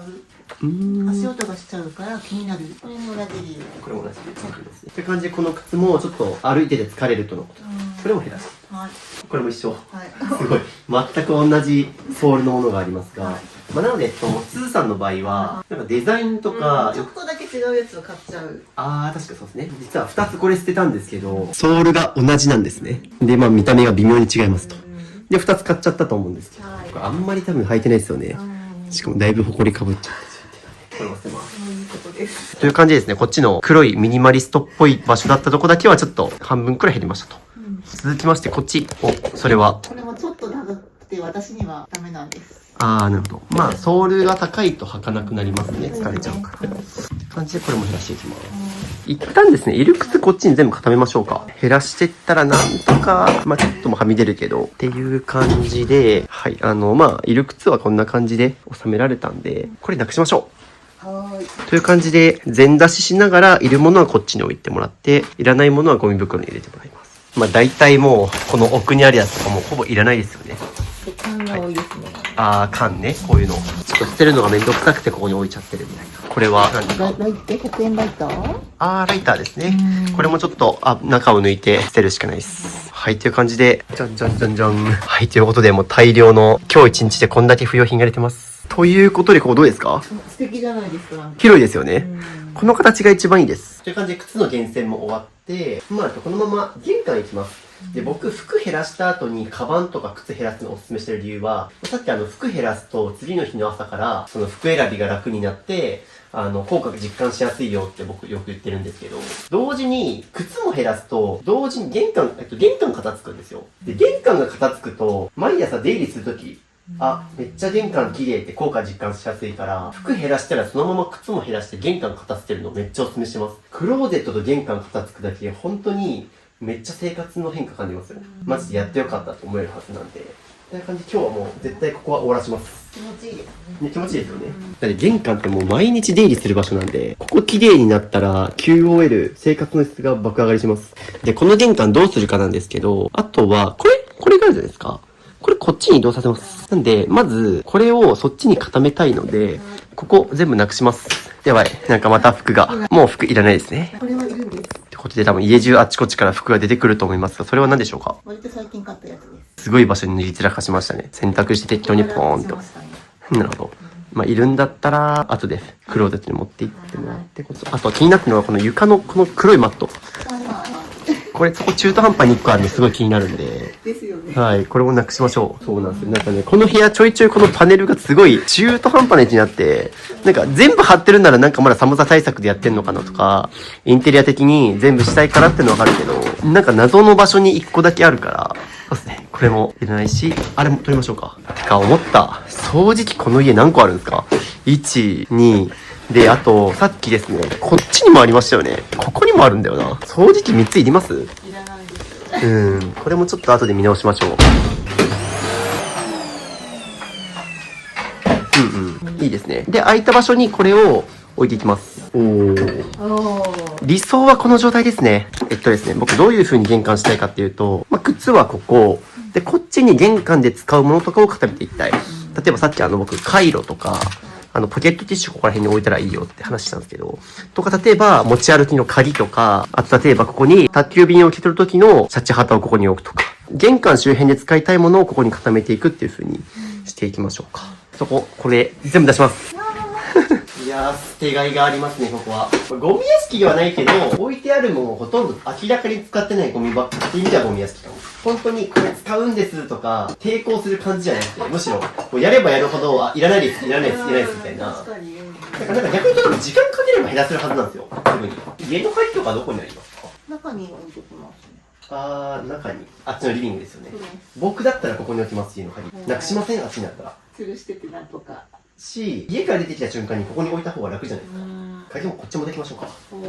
家の鍵がこっちにあるらしいので、ここにあるんだ。で、今後は玄関に置いた方が絶対いいですね。イメージこんな風に置いてもらって。で、そしたら今後、もう玄関から出るときに、ここからパッと取ればいいから楽ですよね。っていう感じですね。今ちょっとこっちは大変なことにまだなってますけど、一旦ここに置きたいものだけ考えてもらったら、こんな感じなんですよ。だってもう本当に、まずもう靴は厳選したので、あそこに全部入ってます。一部まだはみ出てますけども、一旦こんな感じ、靴は。で、あそこにですね、傘もあります。で、こっちに鍵と、シャチハタと、あと、外出するときに持ち歩きはポケットティッシュと、カイロ。あと、防水スプレー、シューケア用品とか、あと、靴のメンテナンス用品とかが今仮でここに置いてるんですけど、本来、玄関に必要なものこんくらいです。あと置くとしたら、例えば人によっては防災カバンここに置くとか、さっきの自転車乗るときのウィンドブレーカーここに1個置いておくとか。基本的に玄関に使うものだけを厳選するとここだけです。いいですね。この状態が一番使いやすいですよね。はい。そのためにもここにあるものを減らすか、違う場所に置くかですね。って感じでここ片せていきます。なので皆さんも片付けるときはぜひ、いらないもの全出しして、いるものだけ残して、他は片付ける、減らすっていうのがいいですね。じゃあどんどんやりましょう。解説もしないですけども、無限に使ってないものが。はい。ということでですね、ゴミ袋2つ分のいらないものが出た結果、なんとかここに収まりましたね、使う分は。捨てづらかったです。これいらないものばかりなのに捨てづらい。いやでも一瞬で捨ててくれましたよ。意外とここさーっとバーっとやって、もう15分ぐらいでこんだけいらないゴミ袋たちが出て、ここ片付いたんで、逆に言うと15分で終わることを後回しにしたっていう。だったらもう止まっちゃいましたね。一人ではできないかもしれないけど、人が見てるとこんだけ早くできるっていうので、みんながみんなね、僕を呼ぶの難しいと思うんですけど、こういう風に人の監視の目があればできる人って一定数いて、僕からするとスーさんって、捨てられない性格もあるけど、さらに後回しにする人、めんどくさがりなんですよね。だからこそ、ちゃんともう今日私片付けたいからちょっと友達に監視してもらいたいんだよねっていうので、人を呼ぶっていうのはありだと思います。結構ね、僕の友達とかでも、片付けるときはもう友達にお願いして家に来てもらうみたいな。で、その間自分が片付けるみたいな。一人だと、まずめんどくさ、人目がないからやらないし、なんか集中力が切れちゃって、なんか YouTube とかゲームしちゃうとか。本当まさしく。ね。でも本当に僕の監視の目があるだけで、15分でこう片付いたんで、素晴らしいと思いますよ。はい。すごい。って感じで、ゴミ袋2つ出ました。あとですね、気になってるの鏡ですね。ここでも悪かないけど、どうですかね。僕だったら、むずいな。これもうさっきの畳の部屋のクローゼットに持っていっちゃうか、もうそっちら辺に置いて、靴を履いた時の含めて立ち姿見たいんだったら、こっちら辺に置いた方がいいでしょうね。これ一旦ちょっと取ってもらって、仮にそこに置くのもありだと思います。これがいいかな。要はここで靴履いて、靴まで履いた自分の姿が、ここで見れますっていうのが、生活動線的にも一番自然ですよね。そうすると今度ここが開きました。素晴らしい。はい、ということでですね、服も玄関も減らし終わって、ここがちょっとまだ減らし終わってないので、特にここですね、紙の本がいっぱいあります。で、僕一応減らす順番としては、服、衣類系ですね。なので、服、カバン、靴。この3つが減らし終わった後は次紙の本に行くのをお勧めしてます。契約書類とかじゃなくて、あくまで紙の本がいいです。紙の本は意外といる、いらない、読んでないとか、服と一緒で、紙の本もですね、意外と減らしやすいです。もう直近読み返してないとか、っていう基準で減らす、情報が古いとか、っていう感じでどんどん減らせるので、減らしていくんですが、紙の本他にありますどっか？あっちにもちょっとテキスト系ですけどね。はい。紙の本ちょっと洗いざらい、こっち持ってきてもらって。あと、これいります？売れますよ、これだと。これね。隠したい。屏風。いや、いらないですかね。はい、しょっちゅう倒れて困ります。ですよね。危ないですよね。はい、そうですね。今まで多分そのクローゼットで倒れないようにやってたと思うんですけど、もうその必要もないので、お願いします。皆さん、この部屋のミステリーに続きましたでしょうか？ヒントはこれなんですけど、はい、これ見てみんな気づくかな？わかります皆さんこれ。これ普通じゃないの？全く普通じゃないです。あ、そうですか。これ動画の最初に気づいてた人天才だと思うんですけど、これ実はよく見ると、なんと、三段ボックスの下に発泡スチロールのレンガが埋まってるんですね、これなんと。高さを上げるために、あれを置いてたと。はい。あそこにも、発泡スチロールの山が、これが、やばい、俺気づかなかった。もちろん。これ、何用途ですか？高さ上げるためとか。低いと取りづらかったりするじゃないですか。下を掃除しやすくとか、そんな意味ですか？言わなかったな。いやー、これでもちょっとなくしましょうかね。まあ、そもそもで言うと僕、この三段ボックスがいらないと思います。僕大体三段ボックスいろんな部屋で捨ててきたんで、まあ、ここを極力、もうここに入れ込みましょう。とかね、まだ本を減らす前にあともっと、外箱もあるんですよね。これもいいですね。はい、もう数ヶ月あったんで。これもいらないし、この衣装ケースもいらないですね。はい、いらないです。逆に言うともうこんなに明らかにいらないものがあるから、家早く片付ければよかったのにと思います。そうですよね。うん。もったいぶってました、ずっと。で、なんか出てきた。おー、空箱の中に空箱。外箱をこういう風にマトリョーシカ方式で収納しているところ初めて見たかもしれん。何気に。なるほど、その手がと思いましたね。これも減らしていきます。まあ、ようやくここが空いたんで、本を減らしていくんですけど。まあ上から順になんか多分雑誌とか新書があったりとか。まあここ、あと良くないのがこれあれですね。ブックカバーがついた状態で本の中身が見えなくなっちゃった。って感じで、ここ、全部出します。全出ししながら本は本、CD は CD っていう風にちょっと分類しといてほしいです。ここは思い出とか、まあ、趣味のアイテムですね。そうですね。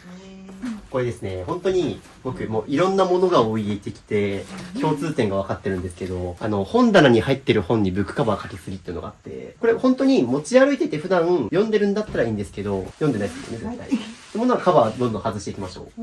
カバー外さない状態で本棚に入れちゃうと、中身が分かんないですよね、本の。という感じでブックカバーを外してもらったりとかして、ここを全部出していってるんですけども、自分が今どういう本持ってるのか、ジャンル分けしながら全部並べてもらってるんですけど、こんだけ本があるのを知ってました？いっぱいありますね。あります、意外と。まあ、多いけど、多い人はもっと多いから、まあ、今ちょっと一旦見える化してもらってます。で、あと、ここになんか書類と思ったらいろいろ雑多にケーブルやら入ってます。これも全出しましょうか。というので、まあ、そうですね。ここはちょっとスマホ関連のアイテムが、このもういらないものは捨てちゃってください、でも。試して微妙だってやつとか。まあ、大体いらない。まあ、もうほぼ全盛ですね、じゃあ。し、いらないからここに多分ぶち込んでたんですよね。ということで、ここが全部出しました。って感じで、これもなくします。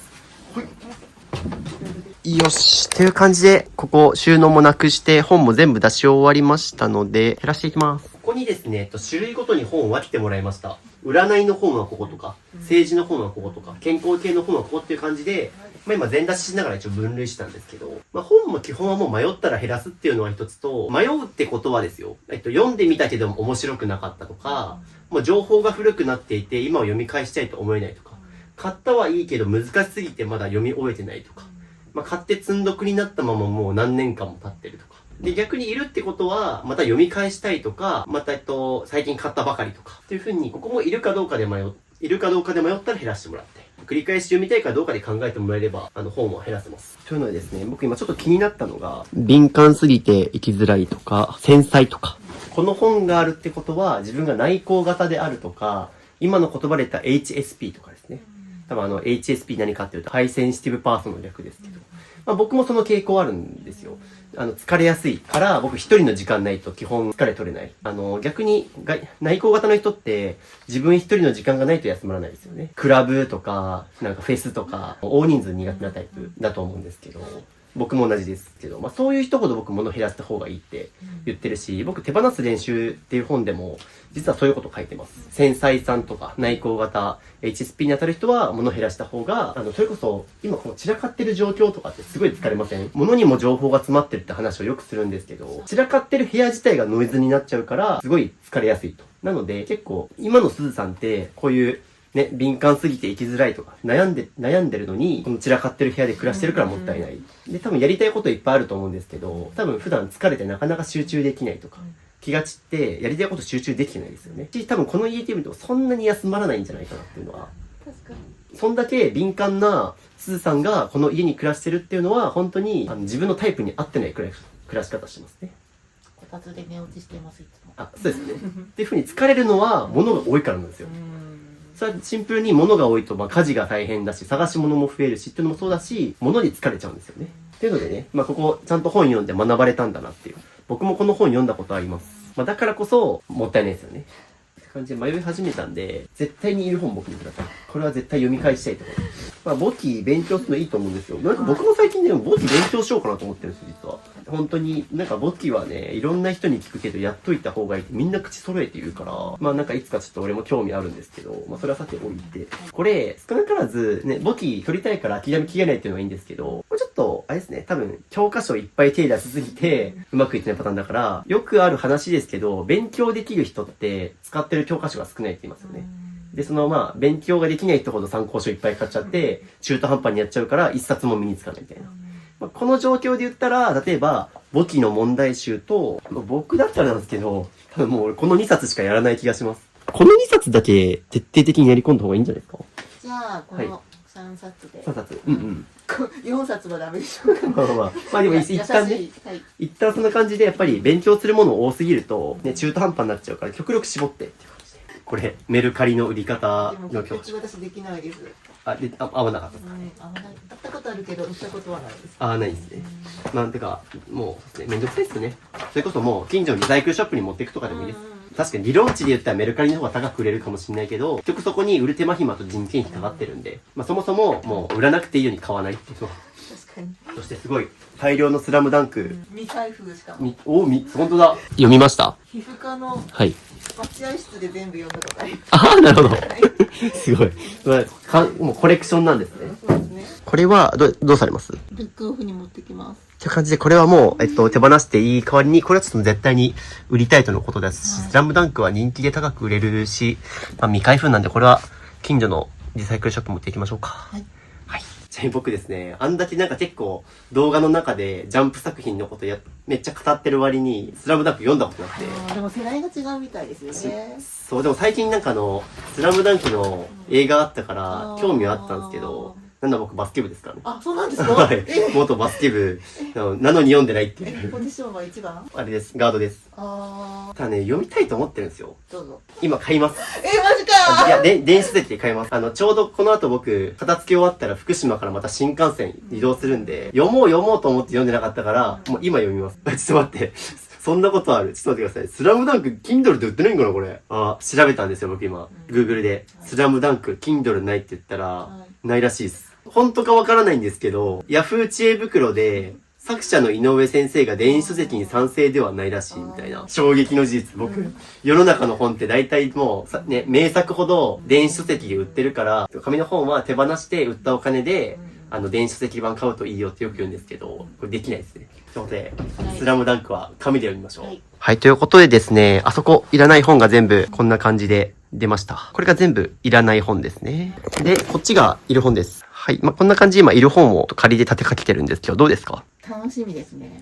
こんだけあれば大丈夫ですよね、本。楽しそう。はい。ちょっとで、この量だったら、もしかすると、このまま押し入れを本棚にできるかもしれないし、ちょっと今仮置きしてますけど、もしかすると明日以降ここ片付けて、あそこに全部入るかもしれない。ここはちょっとまた置き方考えますが、一旦全部見えるか、自分がどんな本を持ってるのか、把握してもらうために一旦並べました。今見てみるとですね、やっぱ興味あることが、簿記のことであるとか、やっぱ占い系、占いとか、あと政治かなが興味あるっていうのが今分かりましたよね。なので一旦しばらくはこの本たちで生活してもらいまして。という感じでいらない本は手放していくんですが、もう一個 CD がありました。例えば僕片付けたことがある人だと、安室奈美恵さんの CD が手放せませんって人いたんですよ。それは、まさにサブスク化されてないので、CD じゃないと音源が聞けないと。さっきのスラムダンクと近いですよね。スラムダンクも電子化されてなくて紙の本で持ってるとか。それだったらまだ理解できるんですよ。ただ、安室奈美恵さんの人は、どうしてもやっぱり CD が大量すぎて減らしたいから減らしたい。けど安室奈美恵さんは好きっていうのでどうしたかっていうと、スマホに音楽を取り込める CD プレイヤーがあるんですよ。1万円くらいで買えます。それ買って、で、その CD を全部レコーダーに読み込ませていくと、CD の音源をスマホに取り込めるんですよ。サブスクとかでネット上で配信されてなくてもデジタル化できるから、それでどんどん読み込ませていって物理の CD を手放したっていう。安室さんってそういうのやってないんですか？やってないんですよ。すごいこだわりですね。そうで僕も安室奈美恵さんで聴いたい音楽ちらほら思いついたからその人に音源もらったんですけど、その語ってる時に一緒に、まあ一部そういうものがあるんだったらこれ残してるのはなんかまだ理解できるんですけど、これは単純にサブスクとかもスマホで聴く習慣がないから、ないし、ただちょっとすごく古いし、あんまりメジャーな方じゃないからどうかなとも思うし。なるほどなるほど、そうですね。まあ見た感じそんな気はします。メジャーなものだったらちょっと僕が後でそのサブスクとかネット上で音楽聴く方法を教えるので、そうじゃないやつだけちょっと厳選しておこうかな。じゃあ一旦じゃあ物理の CD は全部ここに入りましたね。入ってますね。入ってます。入ってて、でも現物でどうしても取っておきたい CD はこれだけ。そうです。アンジーのファーストアルバムです。っていう感じでこれが思い出の CD。まあこれだけはじゃあ残して、であとはこの CD の表紙の歌詞が載ってるやつだけこんな風に残して、でもうプラスチックのこれは全部手放しておく。これやるだけでもだいぶコンパクトになりましたね。ちょっと見るたびにもやっとしてたのでじゃあ減らし時だと思うし、まあこんだけあったのがこれに収まったんでだいぶコンパクトになったかなという。はい、ということで一旦今日終わりました。そしてゴミ袋いっぱい出てます。ゴミ袋だけじゃなくなんとこんだけの粗大ゴミも出ております。玄関マジ綺麗になったな。ずっとここ見てたいですね。おー、いいですね。今後はこれが日常になりますので。そして今日、これもですね。これも減らしました、今日一日で。はい、ということで、今日一日8時間やりました。お疲れ様です。お疲れ様です。もう夜8時ということで、昼の12時からもう8時間みっちりやりまして、まあ、さっきの大量の粗大ゴミとこれ、減りましたけど、いかがでしょうか？一日だけとは思えないほどすごく変わって驚いてます。やっぱり渋さはすごいですね。いえいえ、それはもうすずさんが頑張ってくれたっていうのももちろんでかいですし、でもあっという間でしたね。ね、時間足りなかったっていうくらい、まあでもおかげさまで今日一日でここと玄関片付きましたね。まあここ本当にでも畳の部屋が空いたらゲストルームとして使うとか、なんか違う使い方できると思います。今までは人じゃなくて物が住んでましたけど、ちゃんと生活できる部屋になったかなと。で、こんだけ捨ててここが空きまして。で、こっちから見るとこんな感じで。使うものだけ今、厳選した本だとか、季節物とか、下着も含めて全部ここに置けるようになっております。という感じで今日一日お疲れ様でした。お疲れ様でした。明日2日目以降は、ここやっていきます。ここのリビングと、こっちのキッチン片付けていくので。という感じで今日一日お疲れ様でした。はい、お疲れ様でした。ありがとうございました。お知らせです。ミニマリスト支部の LINE を追加するとなんと無料で YouTube 未公開の片付け動画やルームツアー動画5本、スマホのホーム画面が綺麗に片付くアプリアイコン画像150個と壁紙セット、物を手放すか迷った時の30の質問リスト、ミニマリスト支部と1対1でズームできる相談会、インテリアの参考になるミニマリスト部屋のリンク集など、他にも計10個の特典を無料プレゼントしています。配布は予告なく終了する可能性があるので受け取りをお早めに。概要欄のリンクか QR コードから登録お待ちしてます。はい、ということで2日目です。おはようございます。今日はワイン色のおしゃれな服を着てらっしゃいますね。防寒具ですね。長くてぴったりしてるから寒くないです。ちなみにどうですか？昨日服クローゼット片付けて、早速今日の朝身支度したと思うんですけども。戸惑いの中、これを簡単なので1枚着てたいから。もうパッと選べて楽だったかなと。という感じですね。玄関も朝こんな感じでスッキリだったと思うんですが、どうでした？はい、戸惑いの中。やっぱ戸惑うんですね、逆に。長年この、まあ、物が散らかった状態だったから。そうですね。って感じで、出かける時もすごいスッキリして、まあ、戸惑ったと思いますが、これからこれを日常にしていただいて。はい。ということで、今日はですね、まあ、こっちですね。まあ、このキッチンとあっちのリビングをやります。そして、こっちは、まあ、昨日ゴミを減らした分、変わらずまだちょっとゴミ袋は残っておりますが、綺麗になりましたね。ゴミ出しが楽しみ。はい、ということで、2日目、今日はですね、こちらからまず減らしていきます。このお家で一番使ってる時間が長いであろう寝室兼リビング。ここはなかなか手強そうですが、まずですね、そのあたり、書類中辺の場所から片付けようと思います。昨日もですね、3段ラックなくして本整理したので、もうそのまま流れでその周辺行きます。こっちはですね、ちなみになんか紙の本みたいなものはそんなになくて、どっちかというと、契約書類とか仕事で使ってるクリアファイルとかこういった類のものがあるので一旦ここまとめて整理します。じゃあここも一旦もう全出ししちゃいます。ちなみにこれなんですか？こういう風にできるってやつですね。ああ、収納を付け足せるみたいな。これなくしましょう。はい。もう収納十分ある。収納は適当持ってもらって、消費税は適みたいな雰囲気、なんか、おっしゃってますけど。まあ、一旦これちょっと取ります。はい。通れますね、ここね。そう、通れますよね。うん、物もたまらないし、収納は極力減らしていきます。変わらずまたこれが出てきましたけど。便利なのに。便利ではないです。という感じでもう全出ししながらいらないものはどんどん捨てていただいて。はい。家計簿つけたいんだけど。なんか、これとかちょっと怪しいですもんね。これ、未開封なんですけど、こんな感じで、じゃらじゃらじゃーんって開く。ダイソーですね。ダイソーで買った。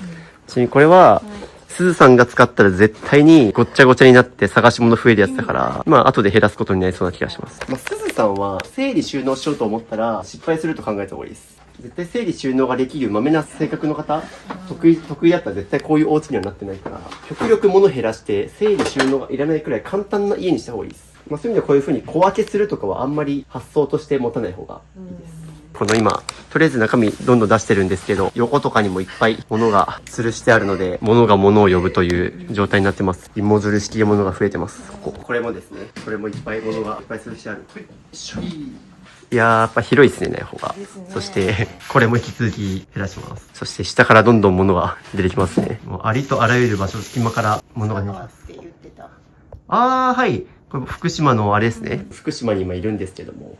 なんかこの前須賀川市に行ってきて、なんか須賀川行ったら、なんかね、街中にいっぱいウルトラマンが立ってて、まあウルトラマン作った人のなんか地元っていうので、福島県民の人はウルトラマン好きなんですね。ということで。ちなみにどうですか、ここなくなってみて。作業できますよね。ね、そうです。ここの圧がすごかったね。うん、理想ここなくなったらいいですよね。殺人現場かっていうくらいなんかすごいものがいっぱい散乱してて、圧というかすごいメッセージがどうにかしろっていういつも言われ続けてる感じですよね。そうですよね。なんでちょっとここも使いやすいように片せていくので、いやでもやっぱこの収納は極力なくしていきます。すごいもう誰かわからないプリクラができたっていう。自分でもないんですか？私ではないです。そんなことある？あそことかもう意味不明のマット。まあ、ここはまだギリなんか理解できるけど、もうそのあたりとかいらんやろっていうマットがあるんで。こっちでつるむこともあるかなとか最初思ってたんだけど、こっちに来ることはなかったです。むしろそれ敷くことで畳が通気性悪くなるから傷み早くなりそう。中途半端にしたかこういうとこ動画で伝わってるかわかんないんですけど、やっぱりゴミがめちゃくちゃ溜まるんですよね、ここ。掃除もしづらいし、あとすごい、まあ、撮ってますけど、そっちにもいろいろあるんですね。ここはね、たまるよね。まあ、たまりますよね。しかもこれ何がまずいかって、これ見てもらったの通り、動線がですね、こんな風にしか渡れないから、そりゃまあ、ゴミ溜まるよねっていう、しかも。テーブルの上から落ちたらもうアウトです。というよりも、ここ来ます普段ここ。いや、行けないです。そうですよね。おそらくこの部屋って、もうそのベッドとここら辺ぐらいしか行き来してないですよね。いや、誰が小学生でもわかるくらい動線が終わってるので、これはもう誰の目から見ても、こことここしか使ってないだろうなっていうのわかるので、ちなみにこれなんですか？なんか、半額だから買っちゃったけど、スマホとかそこに置いてみるみたいですよ。でも使いづらかったです。謎の 49% オフっていう。多分550円にするために合わせだと思いますが、立てて使えるタブレットクッション。なんかポケットもついてるみたいな。返品みたいな。なるほど。いやー、これ絶対使いづらいし、ゴミも溜まりやすそう。しかしなんかめっちゃ毛がつきやすそう。まあこれ、大体なんですけど、値引きされてるってことは、まあ需要ない商品なんですよ。言葉悪いんですけど、売れ残りなんですね。まあこれ、大体なんですけど、値引きされてるってことは、まあ需要ない商品なんですよ。言葉悪いんですけど、売れ残りなんですね。僕もアウトレットモールでバイトしてて、値引きシールを貼るバイトを1年半ぐらい続けたのでわかるんですけど、大体人気商品って値引きしなくても定価で売れていきます。で、やっぱりね、定価で売れるってことはそれなりにいい商品なんですよ。でも、大体値引きされてるってことは何かしらこういう風に使い勝手が悪いとかダサいとか、やっぱ売れないものにはそれ相応に売れない理由があります。だから、こんだけ 50% オフになってるし、で、使いづらかったですよね。で、半額とかになってても何日か後に行ってもまだあるんですよね。だから、みんな買わないんだってびっくりする。もうまさに、私買わなきゃってなるのに。まあ、ダメなものはいくら値引こうがダメっていう、まあ、安さに釣られて買わないように。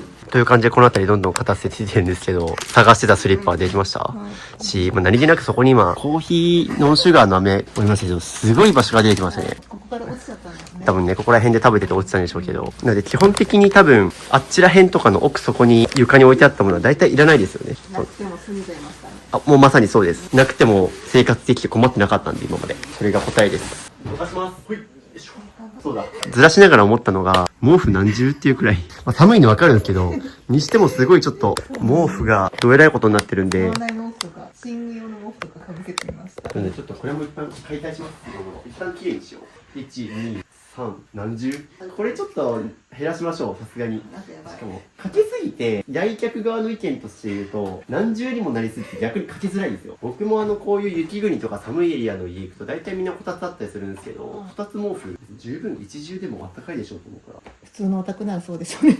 いやーこれ、雪国だからっていうのは本当に言うんですけど、過剰にしてる人多すぎ、特に物が多い人に関しては。僕もいろんな雪国の人言ってますけど、ここまで何重にもしないですみんな。そういってでしょ。久しぶりの撤去ということで、このタイミングで外して掃除しちゃいましょう。おー、ちょっとこれ、ゴミがすごい。そもそももう掃除機こんなにかけなくてもいいように暮らすのが一番いいです。これも捨てます。あ、捨てますこれ。なんか実家にあるから持ってきちゃったけど。この畳のマットを捨てるってことなんですけど、もう畳オン畳ですからね。おー、すごい。寒いからっておっしゃってたと思うんですけど、こういう雪国って湿度高いじゃないですか。そういう場所で、この畳の上から何重にも敷くと絶対カビます、これ。でもこの保温マットもいらないですね、一旦。これも外します。やばい、なんか、これ動画で伝わってんのかな何か剥がすたびに、この音、ジャリジャリジャリって言うんですよ。多分なんか砂ですね、これ多分。そしてまた出てきた。しかも敷き方がすごい中途半端なんだよな。じゃこれも剥がしますね。うおー、すごい。どんどん部屋が明るくなっていく。呼吸してる感じですね。あ、そうですね。畳が呼吸してる。今まで生き埋めにされてましたからね。ということで、ここが大変なことになってます、今。で、そしてこんだけ大量のマットが出てきました。僕だったらこれやっぱなくしますね。この部屋に敷くものは。2つあるもんな。下に座ろうとしてるからこうなるんですよね。そう、テーブルスタイルだから床に座ることないですもんね。座ってすぐ寝ちゃうっていう。で、ベッドに寝ないっていう。よくない。よく床で寝れるんですか？はい、しょっちゅう。あー、なるほど。その理由は絶対このラグたちでしょうね。親戚のおばちゃん。おばちゃんにあげようとしたいと。やめましょう。あげるの禁止。みんなすぐあげる譲るやりたがるんですけど、まあ、僕のチャンネルでよく言ってるのが、売る譲るですごいスピードが落ちて全然みんな減らさないっていうのと、なんかみんなあげると喜ばれると思いがちなんですけど、向こうこれ欲しいって言ってるわけじゃないですよね。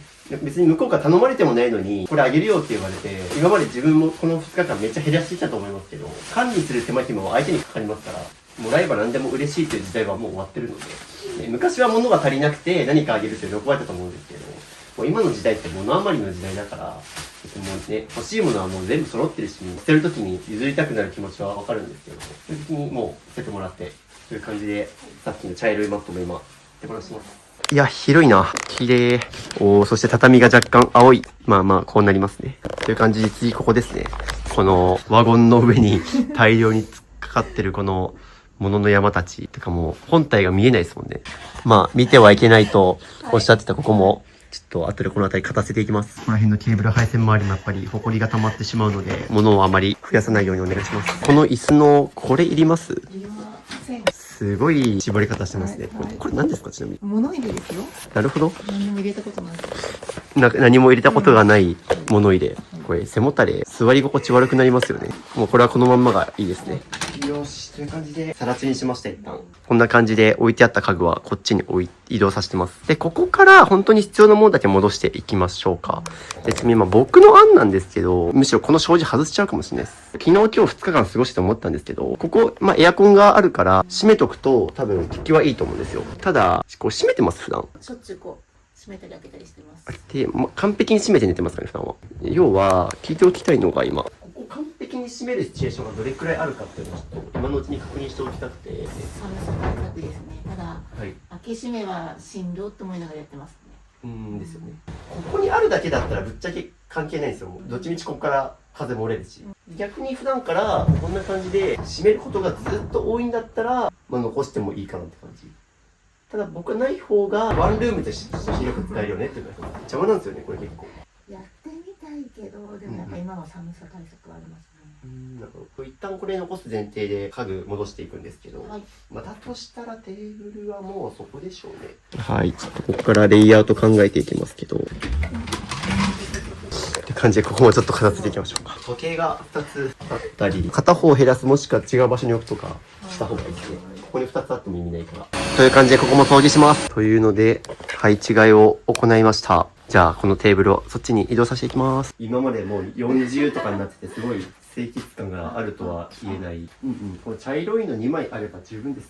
じゃあこれで2枚にしました。もうこういうグレーのやつとか、これもういらないですね。しかもこれ本シートっていうか、本じゃないですね。単なる銀色のシート。これなくします。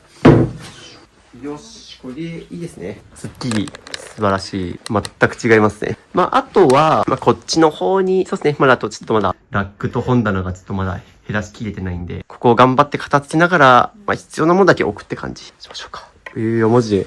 いや、もうこの状態絶対キープした方がいい。そうですね。なんか普通の人なんですね。ちゃんとした人じゃないですか。まっとうな人間の部屋みたいな言い方されてますけど、素晴らしい。のんびりしやすい。という感じで、ぜひちょっと一旦入ってみてください。電源オンにしてます。普通の人の形。軽い。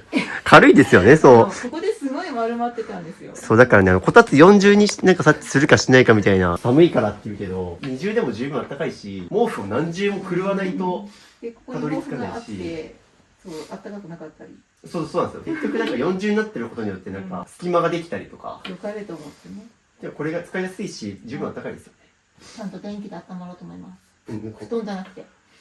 そう、今まで多分ね、電気、こたつで温まるっていうより、40の布団そのもので温まろうとしてたと思うんで、いや、いいですね、でも。何でも軽くなりますね。はい。あとまあ、椅子のちっちゃいやつとかでもいいかもしれないし、お客さんが来た時も、あとちっちゃい椅子が1個あれば、ここで座れるかなと。これはじゃあこれをキープしてもらって。じゃあ引き続き、ここ全く減らしておりませんので、今からここと、あとこの書類と減らしていくんですが、ちょっと書類系時間かかりそうなので、ここ結構契約書類とか、ちょっと一旦後ほど、先にここはすぐ終わりそうなんでやっちゃいます。で、これも一旦全部、そうですね、全出ししちゃっていいです、これも。ここにもいっぱいカバンがありますね。あ、これいらないそうです。マウンテンと書いた100均の色も禁止にしてほしいですね。スウェットトートって書いてますね。その通りですね。そのまんま。この2つはもう大丈夫ですね。自己紹介。はい、それです。カバンいっぱいありますね、ここ。カバン置き場がないんです。なるほど。昨日クローゼット飾ってる時にカバンあんまないなと思ったら、油断した。ここにあったのか。こにたまり場が。ちょっとどんどんお願いします。100均買いやすくて捨てやすいってどうなのそれっていう。まさにそうですね。今100均買いやすくて捨てやすいって言いましたけど、まあ、それ良くないですよね。ミニマリスト的な考えで言うと、量より質でもっとお買い物してもらいたくて、100均とはいえ、もう多分それを今まで何百個と買ってきてるじゃないですか。本当。もう塵も積もれば山となるっていう感じでもうたくさんお金使ってると思いますし、それと本当に簡単に得られるものって簡単に失いやすいって言葉があって、要は簡単に買えるから物を大事にしないんですよね。ミニマリストの人がそうなんですけど、本当にもう量より質で一個一個いいものを買うと。値段が高くてもいいから自分が心の底から欲しいと思えるものだけを買うから、まあ別に多少値段が高くても買うし大事にするし、もっと言うと値段がつくものを買ってるから売る時もね、値崩れしなくてお金が返ってくるみたいな状態目指してほしいんですけど、売れるものがないです。売れるものそうですね。今悲鳴は言ってましたけど、売れるものがないですって言ったのはもうまさにそういう安物買いの銭失いを続けてきたからですよね。だからなんか言葉悪いですけど、やっぱりもうこう50年ぐらい生きてきて生活していく中で資産って言われるものはほぼないですよね、この家。ないですね。人によっては腕時計とかカバンとかそれなりに年齢重ねにつれて量よりして買うものしてくるなって、売る時には結構お金がもう何万何十万返ってくるみたいな人っていたりするんですけど、基本この家にはそういったものがないから、まあどんどん捨てちゃってますけど。そうなんですよ。どうですか、なんか今後もそういう生活続けたいですか？それとももうちゃんと無駄なものを買わずにお金貯めて、でそれこそセールの何十%オフとかに釣られずに本当に欲しいものを買って、でちゃんと使い終わったら、まあ値段がつくところに売ってお金が返ってくる。でまた必要なものにお金を回すっていうこの循環ができたら理想ですよね。増えないですね、ものが。そうです。増えないし、まさに増えないしお金も返ってくるし、もう本当に上質なもの、自分のお気に入りのものだけに囲まれた生活ができるから、まあ満足度も上がりますよね。これバックインバックなんですが、まあまさにすずさんは整理が苦手と。で昨日もADHD タイプの本っていうのを読んでたもんですけど、そういう人は絶対こういうの使う方がいいです。もう細かく分ければ分けるほど物なくします。ここに服をかける癖をやめてもらいたいですね。あっちにクローゼットを作ったので、今後はあっちにかけてもらうようにしたいですね。まあそういう意味でもこれなくした方がいいかな。ここで置いちゃうとなんか多分服とかいっぱいすぐまたこうなりそうな気がします。そして手袋。もう昨日十分ありましたよね。何でも入れました。その手袋。あっちの方が捨てた方がいいような気が。ああ、じゃあそれでもいいですよ。入れ替えて捨てるとか。またマスクの山。これも30% オフの値引きシールがついておりますが、無限に出てくる30% オフマスク。ここは文房具とかいっぱいありますね。なんか未開封の、なんだこれ。まさにザ・ダイソーのものが出てきましたね。あります。使える。使えるというも、その思考だとずっと片付かないですね。使えるものを残し続けると部屋はゴミだらけになります。使いたいもの、ないと困るものに絞らないと、どんどん100均のものとか大量に決まっていくと。あれば便利はなくても困らないっていうので。これなんかそうだったんですけど、このユニクロの付属のボタンなんですが、これもどの服かわからないですよね。せっかく取っといたけど、はい。はい、OK です。って感じで捨てます。これもいらないとのことなんですけど、すごいです。これとか770円なんですけど、これなんと未開封です。もったいないですが捨てます。大量のコーナーカバー、角を守るやつなんですけど、3段ボックス用だったんですね、これ。でも3段ボックスをなくしちゃったんでいいじゃないか。っていう感じで、こういう細々としたやつも数が多すぎる分は減らしてもらってます。あ、そうです。もう特に100均のものなんて最悪買い戻しができるので、はい、という感じで、もろもろ見てもらいまして、これが一旦いるやつかな。はい、これは一応取っときます。一旦これは取っていくやつで、まあ、ただ、一旦まあゴミ袋一つ出るくらいには、重かったですね。こっから出ましたね。で、ここにも文房具がいっぱいあったんですけど、こことは別になんかまたこういう文房具セットは大量にあって、こことかはまさに機能が被ってるもの、使ってないものはすぐ減らせるんで、見てもらって、黒いボールペンがこんだけあります。5、6、7本、これ言います全部。こっちは使うの。これは使いたいやつ。はい、まあ結構勉強で使うのかな。そういうことで。はい、まあまあ、一旦黒はこれ、残すとして、これいらない。で、プラスで、あと、何色使いたいですか？青、赤。文房具とかも、あれば便利そうっていうので、つい買っちゃうと思うんですよ。100均とかでも買えるし。ただ今、僕が聞いたように何色使いますかって聞いて、見て考えるってよりは、見る前に、私はよくこれ使ってるなっていうものだけ出した方がいいです。例えば、まあ黒は使いますよね、よく多分。でも今なんか何色使ってますかって聞いたら、もう答えられなかったですもんね。黒しか使ってないってことですよね、普段。で、カッターも4つあります。これ、全部いりますか？いいえ。って感じで、ここからじゃあ使いやすいやつだけど、文房具減らすコツとしては、色系のものはよくある3色ボールペン、4色ボールペンとかにして減らすとかはおすすめ。っていう感じで結果、こっちがいるやつ、こっちがいらなかったやつってことで、半分以上いらなかったですね。で、もうこれも捨てちゃいましょうか。ちょっとこれすごい。そうなんです。ここに置いてたけど、こう、取り出すときにぶつかるっていう。ガスンガスンってね。なんかこれがちょうどいいのあるんで、これに入れちゃいましょう。という感じであらかた見終わったんですが、ちょっと僕の目から厳しくもう一回見ると、怪しいのがこの大量の電卓。これ全部いります。簿記を学ぶっていうことだったんですけど、まあ使いやすいやつ。これガタガタするので。使いづらいやつはちょっと、このタイミングで。よし。という感じで、一旦いるものだけ整理しました。まあ上がちょっとメイク用品とか、まあ保湿クリーム、ちょっとここら辺で使いたいものを置いたりとか。下は文房具ですね。まあちゃんとこういう風にペンはペンとか、ハサミ系とかで分けて。で、こっちは、まあちょっと一旦仮にざっと置いてますけど、裁縫、たまに裁縫されるとのことなので、一部だけ残しておいてます。で、ここはちょっとその他、ちょっと一旦要検討で、ストックかな？仮のストックを一旦置いてますが、まあ、一旦こんな感じで整理はできました。だいぶ軽くなりましたね。あんなに重かったね。でも、吊るしてたカバンとかは全部クローゼットに移動させてますし、まあでも、大量の不要品が出たんで、かわいそうですね。めちゃめちゃ重くて。そうですね、重いですけど、まあ、100均で買って使わなかったものもかわいそうですよね。まあ、すずさんが買わなければこんな風に捨てられてないので、という感じで、まあでも一旦これは整理終わりました。部屋になった。部屋になったということで、休憩、これいただいたのでもらいます。いやーもうようやく部屋としてくつろげるようになりました。空気も違うような感じで、そっち。いや、風通しめっちゃ良くなりましたよね。窒息してましたよね。物も人も。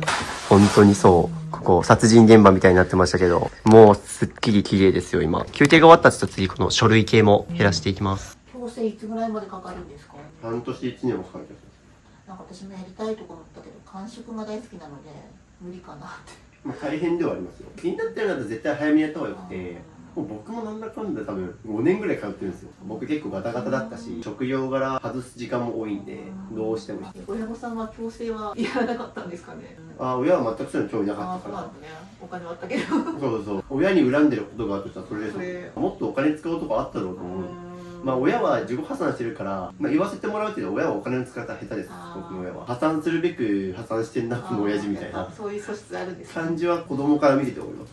僕は食べ終わったので、ちょっと席を交代してもらって。雑音がないですね。めちゃくちゃくつろげる空間になってますね。机の上も今後は極力何も置かないのをキープしてもらいたいですね。向こうに落ちなくなりましたね。あ、そうですね。もう。そしたら終わりっていう。物も落ちないし、今後は勉強にも集中できるかなと思います。ということで、引き続き、最後、ラスボス、この書類行きましょう。チラシが。同じやつだ。そして無印良品に大量にね、整理はされてあるので、という形でもうまず明らかにいらないチラシとかもいっぱい出てきたので、どんどん減らしてくださいとか、チラシはもうできたらもらったタイミングですぐいらないと思ったら捨てた方がいいですね。こうやってとりあえずで多分入れちゃってると思うんですよ。なんかいるかも。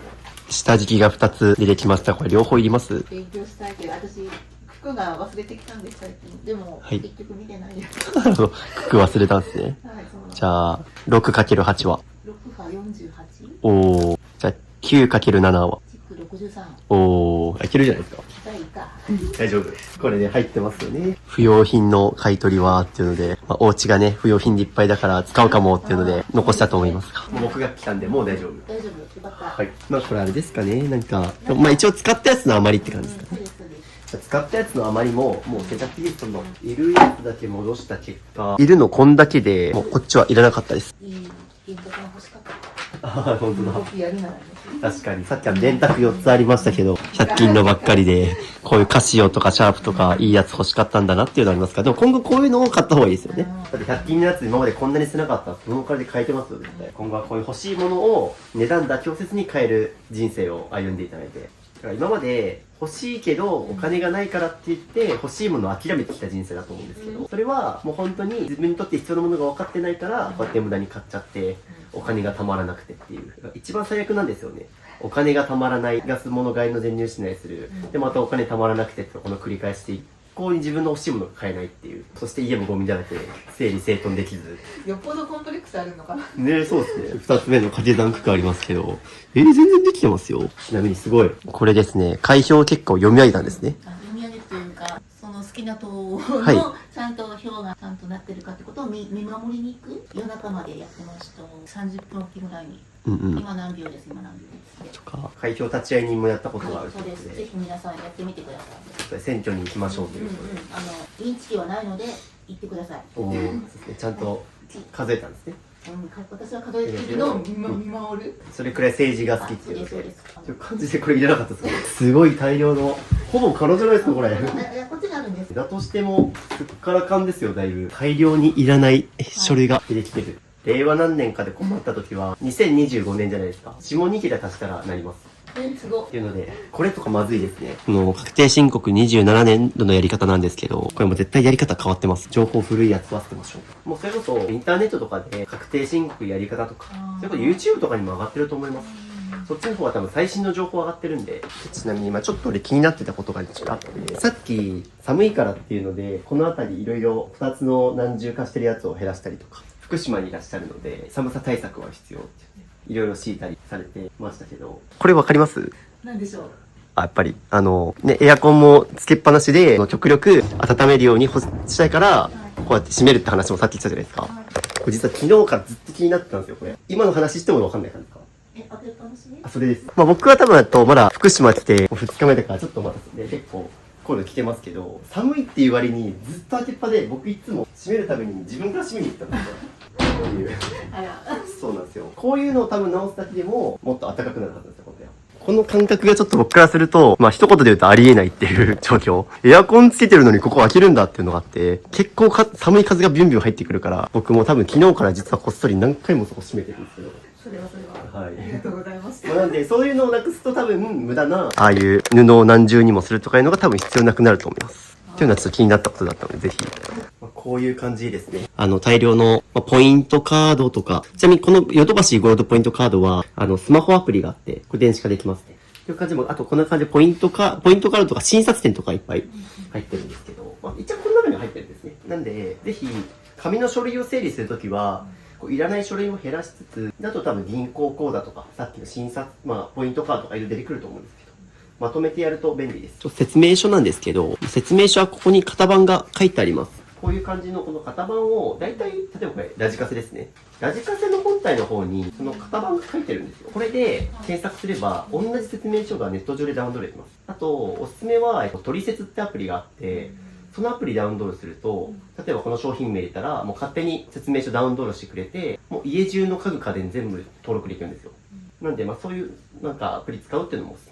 そもそも見ないですよね。見ないですということで。もっと言うと、一応、だいたい説明書には保証書が載ってるんですけど、これ買って1 1年以内とかだったら使えたりするけど、まあ1年過ぎてるし、1年保証使ったことあります？ないですね。ないですよね。僕も30年生きてきてるけど、1年保証1回も使ったことないから、まあ僕はだから一応まあ1年以内だったら取っていいですよっていうことあるんだけど、僕はもう取ってないですね。家具家電が壊れるときは大体初期不良です。初期不良がなかったらもう大体僕捨ててますね。だから説明書は基本もう捨てて大丈夫です。つい取っとくっていう。つい買った時の全部ありますね。オールシーズンの服を吊るしたハンガーラックもありますが、これも捨てます。特攻服のこれタグです。ちなみにこれ捨てましたね。そうです。すごいこれマイキーみたいな。いつ買いましたこれ？ 2年前ああ、2年前だった。これ絶対東京リベンジャーズっていうキャラのマイキーってキャラがいるんですけど、絶対それ一致してますよ。って感じで、いるのこれだけでしたね。みんなやればできるけど、みんな後回しにしちゃってるんですよ。手強そうでも、すごい時間かかるかなって思っちゃうけど、そうでもなかった。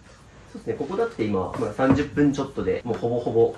僕これ持ってましたよ。ジェットウォッシャードルツ。水回りでケーブルがなんかごちゃごちゃするのは嫌で、僕はこの手のやつは使わなくなっちゃいました。じゃあいい、私が。そうですね、普通の歯ブラシいいと思います。この手の買う時のおすすめは、もうケーブルレスのやつですね。乾電池式のやつとか。だったらまあ置いてもいいかなって気がします。背伸びした商品ってなんか、使うのが怖いっていうか。背伸びした商品怖いって今すごいいいこと言ってたんですけど、背伸びしてる感覚があったらやめた方がいいと思います。絶対続かないから。という感じで、ここも見終わりまして、いるのはこれだけ、こんだけいらないものが、このほぼいなかったですね。こんな感じで、いらなかった書類が大量。よし。という感じで全部見てもらった結果、これですね、いるやつだけ戻してもらったんですよ。上から見るとスカスカです、だいぶ。で、こんだけいらない書類出たので。で、これ多分そこまでジャンル分けしないですよね。なんでこれ、多分箱の数減らせると思います。半分ぐらいにできると思うんですよ、これ。次こっち行きましょう。これはちなみに。写真とか入ってますね。思い出ですね。思い出系じゃください。思い出系のものは一旦最後に整理します。思い出のものは捨てちゃうと買い戻しができないので、基本的に最後にやるようにお勧めしてます。ここで鈴さんにサプライズがあります。何でしょうか。てってれーって感じで。はい、ということで、書類の整理が終わりまして、なんと、ここに全部入りました。これはすごい。そしてここ全部捨てです。というのでですね、すごい光景になっておりますが、あんだけ入ってたやつが、あそこに全部入るようになってます。もともとはこれ、大量の書類あったんですけど、なので、これと、これに入ってたやつが、あれに全部入るようになってます。先生した。いやー、そうですね、でも頑張りましたね。はい、いや、めちゃくちゃ減らしてくれたんで、これに収まりました。渋さんすごいです。いや、まあ、お互いの頑張りということで。そしてちょいちょいね、こういう、さっきのポイントカード、診察点系も減らしてもらってます。よし、という感じで、ゴミ袋2つ分の紙が出ました。すごい。絶対に一人ではできない領域にどんどんいってますね。今日、たった2日、昨日、今日と減らして、もう余白いっぱいの空間になってます。そして、こっちから見た眺めも素晴らしい。いやー、ここ頑張りましたね。書類をめちゃくちゃ減らしてくれたので、ここに全部収まりまして。で、その分がですね、ほら、あそこにしわ寄せてきてますけど。で、これちょっとね、最後まで捨てるか迷ってましたが、もうこれいらないですね。何年ぐらい使ったんですか5、6年ですかね。5、6年使ったお供ですが、もう大丈夫ですね。次はこっちですね。キッチン周辺、片せていきます。キッチンはですね、正直パッと見はそんなものはないんですよ。どっちかというと気になるのは、この配置、この冷蔵庫の配置だったりとか、上に細々したものはやっぱちょっと多いですけど、この配置になってることによって、ここが空間使えてないとか、扉開けてキッチン入るとすぐ、こいつがお出迎えみたいな感じになっちゃってて。僕だったら、これ、ここ、冷蔵庫そっち。で、これ多分ここでこうやって冷蔵庫開いて、ここで料理してここで開けれるようにみたいな感じだと思うんですけど、こうすると今度電子レンジ使うときにこうしないといけないですからね。背中向いてますね。冷蔵庫以外の動線がぐちゃぐちゃなんで、場所ずらします。まずこれまたすごいタコ足配線、これですね。まずそこから電源がピローってきてて、そこから引っ張ってこっちからこっちにっていう感じの配線になっちゃってます。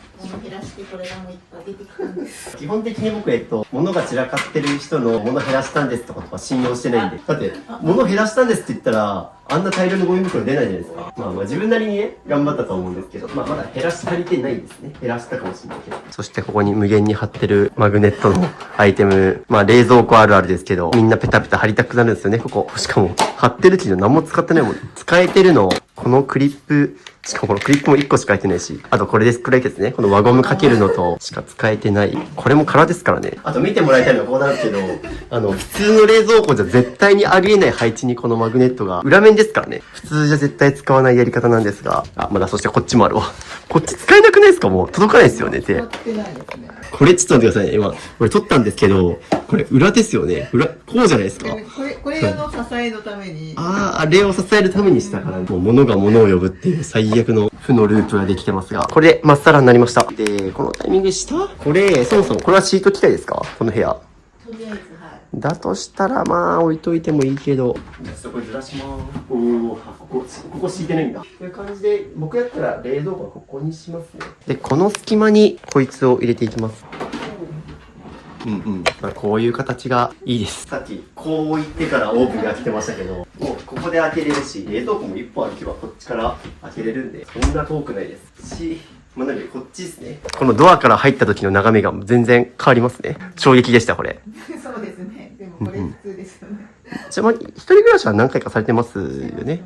今まで大体こんな風に置いてました？はい、置いてました。初めてやったんですね。初めての試みです。で、やってたけど、っていうところからまず一旦大きな一歩。まあ、ここだけなんでこれマットないねんと思われるそうですけど、ここが開かないんですよね、そうすると。そうなんです。あと僕がやりたいのは、これ、炊飯器を、これと入れ替えて、こいつを下に置きたいんですよ。で、この水を取ります。このスペースに、これ、入れます。なんとジャスト入ります。で、そうすると、この炊飯器を、ここに置いちゃいます。そしたら全部ここで料理できるし、ここ空きますよね。ここ作業台なんで。私いつもここでやってたんです。せっかくこんな広いところがあるのに。まあなんで家具の配置はこれがいいかなと思います。新生活始めますみたいな。新生活セットみたいになりました。じゃあここからはこっちを果たせていきます。で、全出ししていきます。あらあらということで。いやでも思ったよりスカスカですよ。まあでもここら辺使ってないのいっぱいありそうですね。身長的にあんまり届かないところだから、あんまり入れてないですよね。使用頻度が低いものを入れちゃってるから、まあここら辺も多分結構減らせそう。まあキッチン周辺はこうなってます。さっき冷蔵庫にベタベタ貼り付いてたやつと、あとここにフライパンが浮かしてあったりとか、ここもちょっと冷蔵庫の上にあったやつ一時的に置いてるんでごちゃついてますけど、まあ普段使ってるものはこういう風に置いてあったり。じゃあ続いてちょっと下を開けてもらいたいです。って感じでここも全部開けていきます。なるほど。こんな感じになっておりますと。まあこれが今のキッチンの全体像ですね。で、あとはですね、これですね。まあ自由に転がせるキャスターのこれがあって、まあここに普段食材とかを置いてるっていう感じかな。という感じで、まずはですね、キッチン片付けるときは、もう上の収納からどんどん全出ししていって大丈夫です。この辺りは、さっき言った100均アイテムとかですね。でも、いらないと思ったら捨ててください。逆に、この中でいるやつ何があります？これもう怪しい。いらなさそう。最後に使ったのは数年前。じゃあいらないですね。数年前ならもう答え出てますね。箱を置いちゃってるっていうね。ああ、これも外箱ですね。これ空です。これ全部いらないですかもしかして。これ空になりました。てかもうここ使わなくても良さそう。届かないし。続きましてはこっち。ここはまあまだちょっと使ってるでしょうね。ただいらない。いらない。これ捨てます。はい、紙袋。ああ、昨日僕が食べてた饅頭、ママドールの紙袋。これはなんかわかんない。そうですね。わかんなかったら捨てて OK。じゃあ、いるやつだけ戻しましょうか。おすすめはそんな感じで軽いもの。動画見てる皆さんもこういうね、キッチン住んでると思うんですけど、ここに入れちゃいけないのは食器とかですね。食器とか割れ物を置くと、まあ地震が来た時に落ちてきて危ないので、できるだけ軽いもの。まあ、おすすめはこういうキッチンペーパーとか、サランラップとか、なんか水切りネットとか何でもいいんですけど、軽い食材置くとか。ここは重量軽めのものを置くのがおすすめです。ここもまた後でちょっと整理しますが、一旦必要なものだけ戻すとこんな感じ。じゃあ次下ですね。タッパーがここにある。タッパーボックス。この弁当箱も使ってますかね。最近使ってないです。ちょっと後で見直しましょうか。という感じで、ここは調理器具とかタッパーが入ってる場所ですね。これも使ってなさそうですか？包丁を入れてみたけど、ここが硬いんですよね。あー、なるほど。で、開けづらいから嫌だなと思って、包丁この単純にこの。あー、そっちに包丁が入れてる。ちなみに大体キッチンの下って、ここないタイプですね。ここに包丁入れがあったりするんですけど、ないタイプなのでここに入れてると。じゃあここがあと食器とか。そうです。食器すごいぎゅうぎゅう詰めに入ってますね。ここは何が入ってますかね。水筒あったり、いろいろ。これ使ってますこのあたり。これは超使うな。これ1個でいいね。っていうので、おそらく手前のやつはギリ使ってるけど、多分この奥側になるともう使ってないと思います。っていう意味で、そもそも、キッチン下のここに衣装ケースは本当にお勧めしないです。スーさん以外にも、結構ここに、物多い人の家庭はキッチン下に衣装ケースがあったりするんですけど、クローゼットに関わらず、本当にキッチン下のこれやっちゃうと、本当に使わない食器とか調理道具がどんどん奥に行っちゃうんで、使いづらいし。なので、これは一旦なくしていきます。ここにも衣装ケースが。ここ食材系ですか、下。クッキングシートとかのおすすめはまさに上です。上の軽いとこからパッパ取り出せるんで。これはなんか、スポンジがいっぱいある。で、あと右も食材とかですね。そうですね。って感じで、ここは結構ストックですね。って感じで、この辺り全出しできたので、まず食器からいきましょうかね。食器開くときに考えてほしいのは、何人分あったら足りるかってこと。まあ、一人暮らしの方なので、まず基本一人分あったらいいのと、まあ、来客用まで考えて何個あればいいことですね。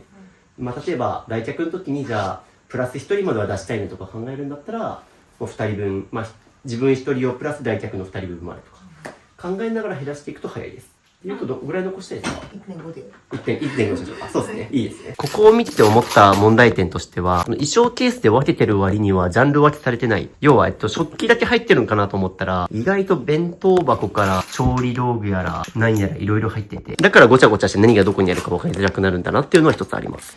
調理道具が入ってるのかなと思ったら、今度大量のスプーンが出てくるみたいな。という感じで全部見終わりまして、まあ、いるのはこっち。で、あっちが全部いらないのっていう。こんだけあればこと足りそうですかね。はい。まあ、大体こんだけあれば、まあ、来客の時も含めて回せると思いますし、必要なお箸も一応3セット。もう十分ですね、これで。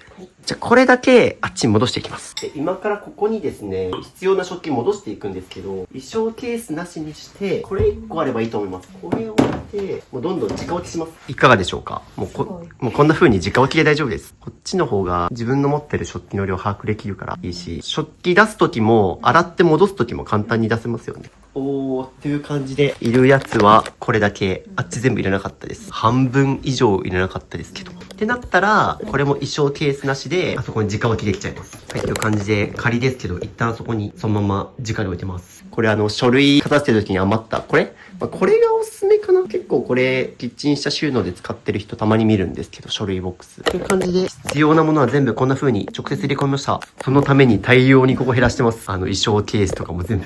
あれなくなったのはすごいですね。続きまして、そこ行きます。これ両方とも100均で買った未使用品です。これいります両方とも。いいです。このスポンジだったら、なんかここに余ってるこれで入りそうですよ。いいですね。そうすると多分この衣装ケースもほぼいらないんで、って感じで、こんだけになりました。次、ここ、あれですね。大量のサランラップたち。あったけど、この3箱に残せば大丈夫。これ、全部捨てます。で、あとですね、一礼します。このフライパンとかそっちいいですよ。こうやって持ってってました、今まで。そうですよね。まさに、調理道具は基本コンロ下の収納に置くのがおすすめです。そうすると今みたいな動線の無駄がなくなるので。はい、という感じでもろもろ見直しまして、左からタッパーとか弁当箱と食器と普段使うまな板、包丁、油、調味料とか、あとこっちに調理道具、調理器具ですね。というのがこんな風に収まりました。続きましては、こちら、キッチン上やっていきます。一旦使いたい調味料はここに全部置いていきます。これめっちゃ使いやすくないですか？ここにあったら。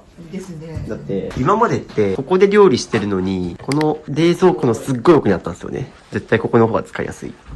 今ですね、これを置きたいと。あれですね、吸水する用ですね。はい。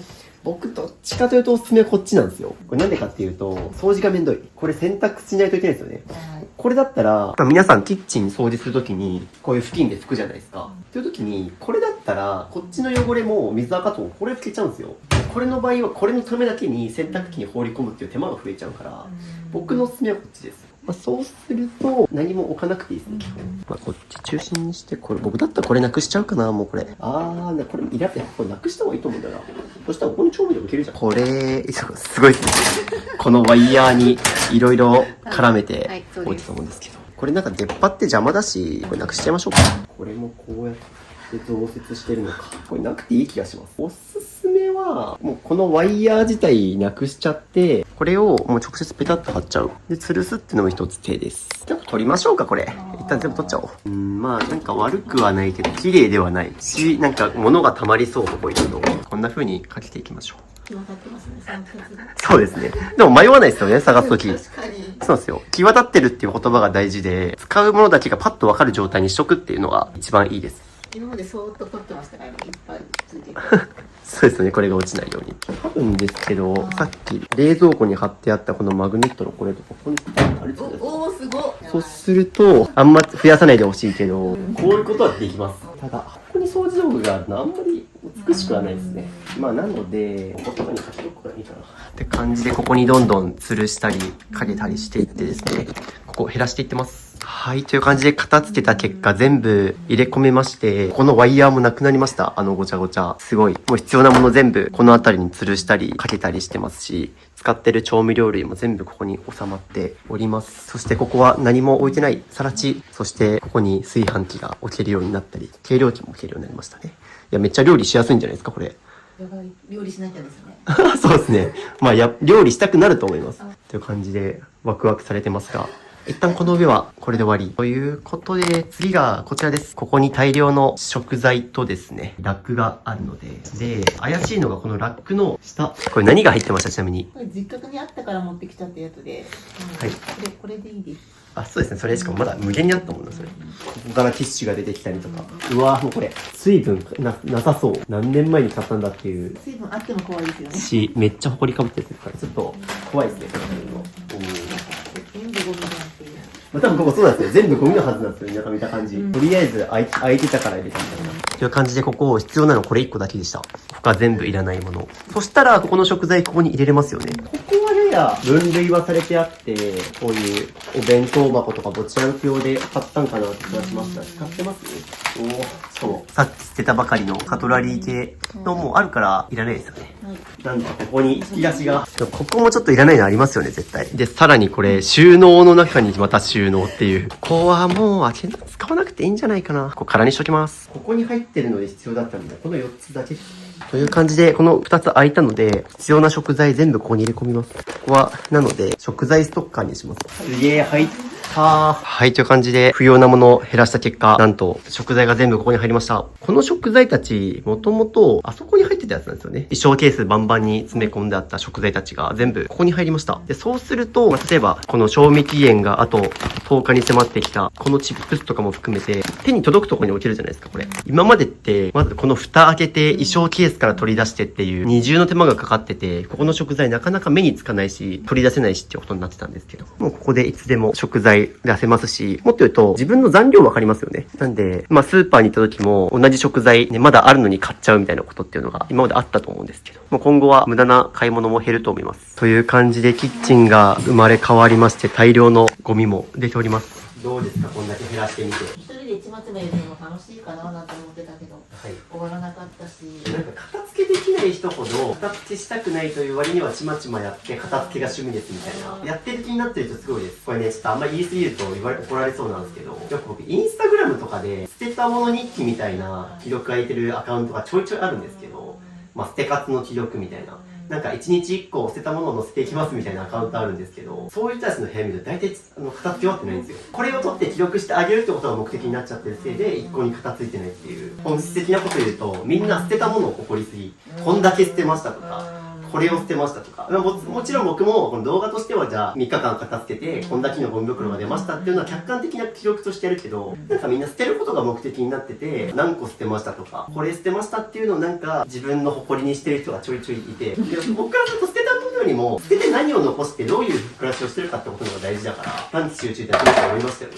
あとなんか、前僕一緒に片付けた女の子で、本人がうつ病ですってこう言って、お母さんと一緒に片付けた女の子がいるんですけど、その子も結構捨てたものを一個一個全部ノートに書いてて、これで数えるんですかね。1、2、3。捨てるときに数を数えるのがおすすめかっていうと僕はしません。書き残さないといけない。カウントするとかってことをやってるから、そこが一つ減らせてない理由の一つだと思います。そうか。まあそれはそれで本人のセラピーとして、本人も自己満足って言ったし、まあそれはそれで本人楽しんでってやったからですけど、やっぱりもう一緒に僕と3日間片付けて途中からやらなくなったんですね。やっぱああいう風に一個一個捨てたものとかを細かくカウントしてると、なかなか片付け終わらないなっていうのは、で記録も時間かかりますからね。はい、という感じで、キッチンが綺麗に片付きまして、その代わりこんだけ捨てました。ゴミ袋が1、2、3、4、5袋と大量の衣装ケースが出てます。心が軽いですか？ですね。続きましては、洗面台です。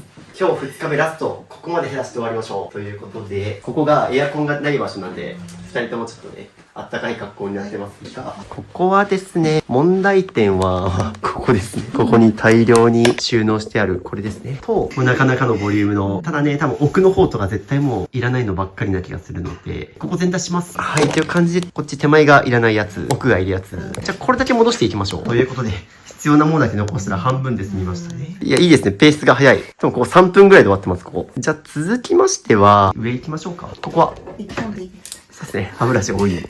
でそうすると、これ、多分これいらないでしょうね。ですね。この吊るしてる系。すねさっきのキッチンにもいっぱいありましたけど。でも歯磨き粉も直接置けば大丈夫です。吊るすのがいいのかと思ってました。けど、もう吊るさなくても十分スペースあります。ここは歯間ブラシだから使うと思うので、直近使うやつだけを上に置いて、ストックは下に置いときましょう。さっきスペースが空いたんでも、ここは本当に毎日使うものだけっていう感じで、なんとですね、ここ1個丸ごと開きました。素晴らしい。でも本当に毎日使ってるのここですもんね。はい。続いて、ここがちょっとラスボスですね。ここをちょっと今から頑張って減らします。ここも全出ししていくんですが、もう、あれよあれよといろいろ吊るしてあり、初日でも話しましたけど、大量の串が4つって感じで、ここはちょっといらないものがいっぱいありそうなので、減らしていきます。これね、また、片付け苦手な人は、どんどん物が散らかって、中が汚れて掃除できなくなっていくっていう、これはなくしていきます。ここら辺は、なかなか見応えがありますね。まあ結構女性の方は結構こういう風に小分けして刺してる人多いとは思うんですが、これ使ってる人の顔を見ないで想像したら、綺麗な人は出てこなさそう。よくこんな見つけましたね、このジャストフィットな。たまたまですね。あとこれ自分で作ったのか。収納に収納を重ねてますが、ここは何が入ってるんだ。おそらくなんですけど、下に行けば行くほどいらないものが増えてくると思います。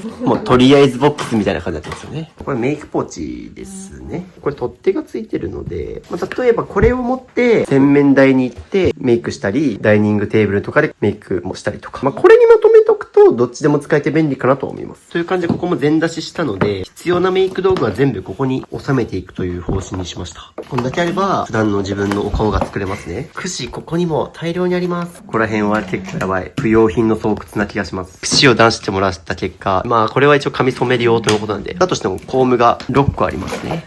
これ全部いります？そうですね。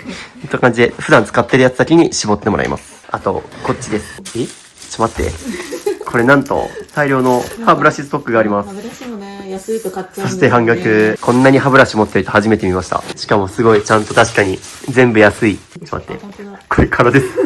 なんか、はい、説明とか読みたかったのかなって、ほとんど読めるとこないですね。はい。歯ブラシに説明もクソもあるかなと思ってるけど、歯ブラシ1日1回歯磨いたら捨てる人ですか？まさか。でもたまにいますよね。なんだっけな。ホストのローランドさんがそれで炎上はしてないけど賛否両論なんかあって、竹の歯ブラシに変えてるのを見ましたが、僕でも私生活でもそういう人会ったことありますよ。っていう感じで。でも別に歯ブラシ毎日変える人ではないですよね。違うんです。歯ブラシどれくらいの頻度で変えてます？よほどひどくなってから。絶対これ使い切れないわ。スポンジもさっき大量にストックあったけど、結局ボロボロになるまで、ボロッボロになっても使ってるって言ったりとか。言葉悪いですけど、結構貧乏症なとこありますよね。だから結構もう擦り切れるまで使うタイプだと思うんですよ。僕もどっちかと実はそっちタイプです。歯磨き意外と変えなきゃなと思いつつ使えるしいっかって言って結構使っちゃうタイプなんですけど、そういう人って絶対こんなにストック買ってもなかなか買えないから持て余っちゃうんですよ、これ。という感じで歯ブラシをなのでこのタイミングで数決めましょうか。という感じでよりすぐりの5本。で、そのうち1本はもう新しく開封して古いのと入れ替えましょう。ようやく半額で買った歯ブラシが、でこの古い歯ブラシを捨てるんですけど、だいぶボロボロになっちゃってるんで捨てちゃいましょうか。ここ大量に吊るし、何がないんやら。これとか、わかりますこれ皆さん。真横に90度に通れてますもん。しかもまだここにもこうもあったし。はい、ということでここ全部空になりました。結果ですね、いるのはこっち、いらないのこっちっていうので、すごい3分の2ぐらいいらなかったんですか？買ったけど敗北してますよ、これ。そういうことですね。こんだけいらないものを買ってしまってるってことなんで、無駄に。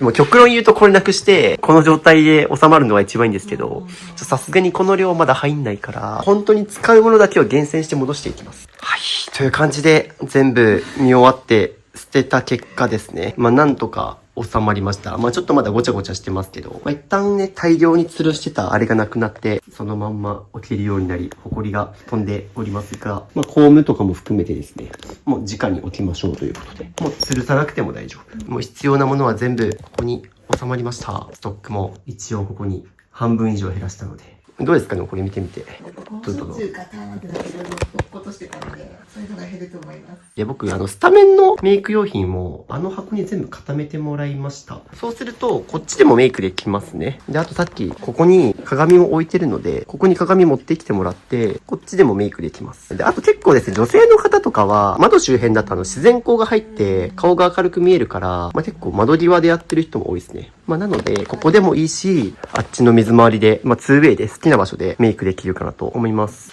今でも使いたいやつ半額だからっていうので、いろいろ買ったと思いますが、僕たちが使い切れる量ってそんな多くないんですよ。し、結局みんなお気に入りのものばっか使うじゃないですか。試供品ももったいなくて使えなくて。そうみんなそうなんですよ。みんな試供品無料でもらってるのに使うのもったいないって言って使わないまま捨てていくっていう人めっちゃ見てきたんで、まあスーさんに関わらずですけど女子あるあるです。はい、感じでゴミの分別が終わりました。これもちょっと後日流して捨てます。すごいという感じで2日目終わったんですけども、どうですかこのゴミの山の光景見て。思ったよりすごかったですね。ちなみにこれ前2日分です。まだ明日も片付けますし、物置部屋にあった衣装ケースも含めてまだ残ってます。という感じで2日目お疲れ様でした。お疲れ様でした。どうですか2日目減らしてみての感想。言葉がないですね。まあこれは実際にちゃんと明日まで3日間乾燥してゴミ出し終わった時に、あ、本当に頑張って捨てたんだって実感湧くと思いますし、これは明日ちょうどゴミの日なので、もうこれ明日の朝にはなくなりますので、ちょっと今のうちに撮影してるっていう感じ。はい。最後の一夜を一緒に過ごします。そうですね、最後の一夜なので、はい、ゴミたちとの。おはようございます。3日目の朝ということで、今日は粗大ゴミを出すので、カーシェアを借りに来ます。タイムズのカーシェアです。はい、という感じでカーシェアを借りると、ここにですね、鍵が入ってます。あとはエンジンをかけるだけ。ということで、出発。はい、ということで、3日目家に来ました。おはようございます。おはようございます。今日はブルーですね。そうですね。はい、ということで今日はですね、3日目、これを今から車に積みます。ちなみに、すずさんも車お持ちなので、僕の借りてるカーシェアと含めて2台体制でこれを積んでいきます。これ1往復でいけるかな怪しい結構。これ捨てるのマジ大変。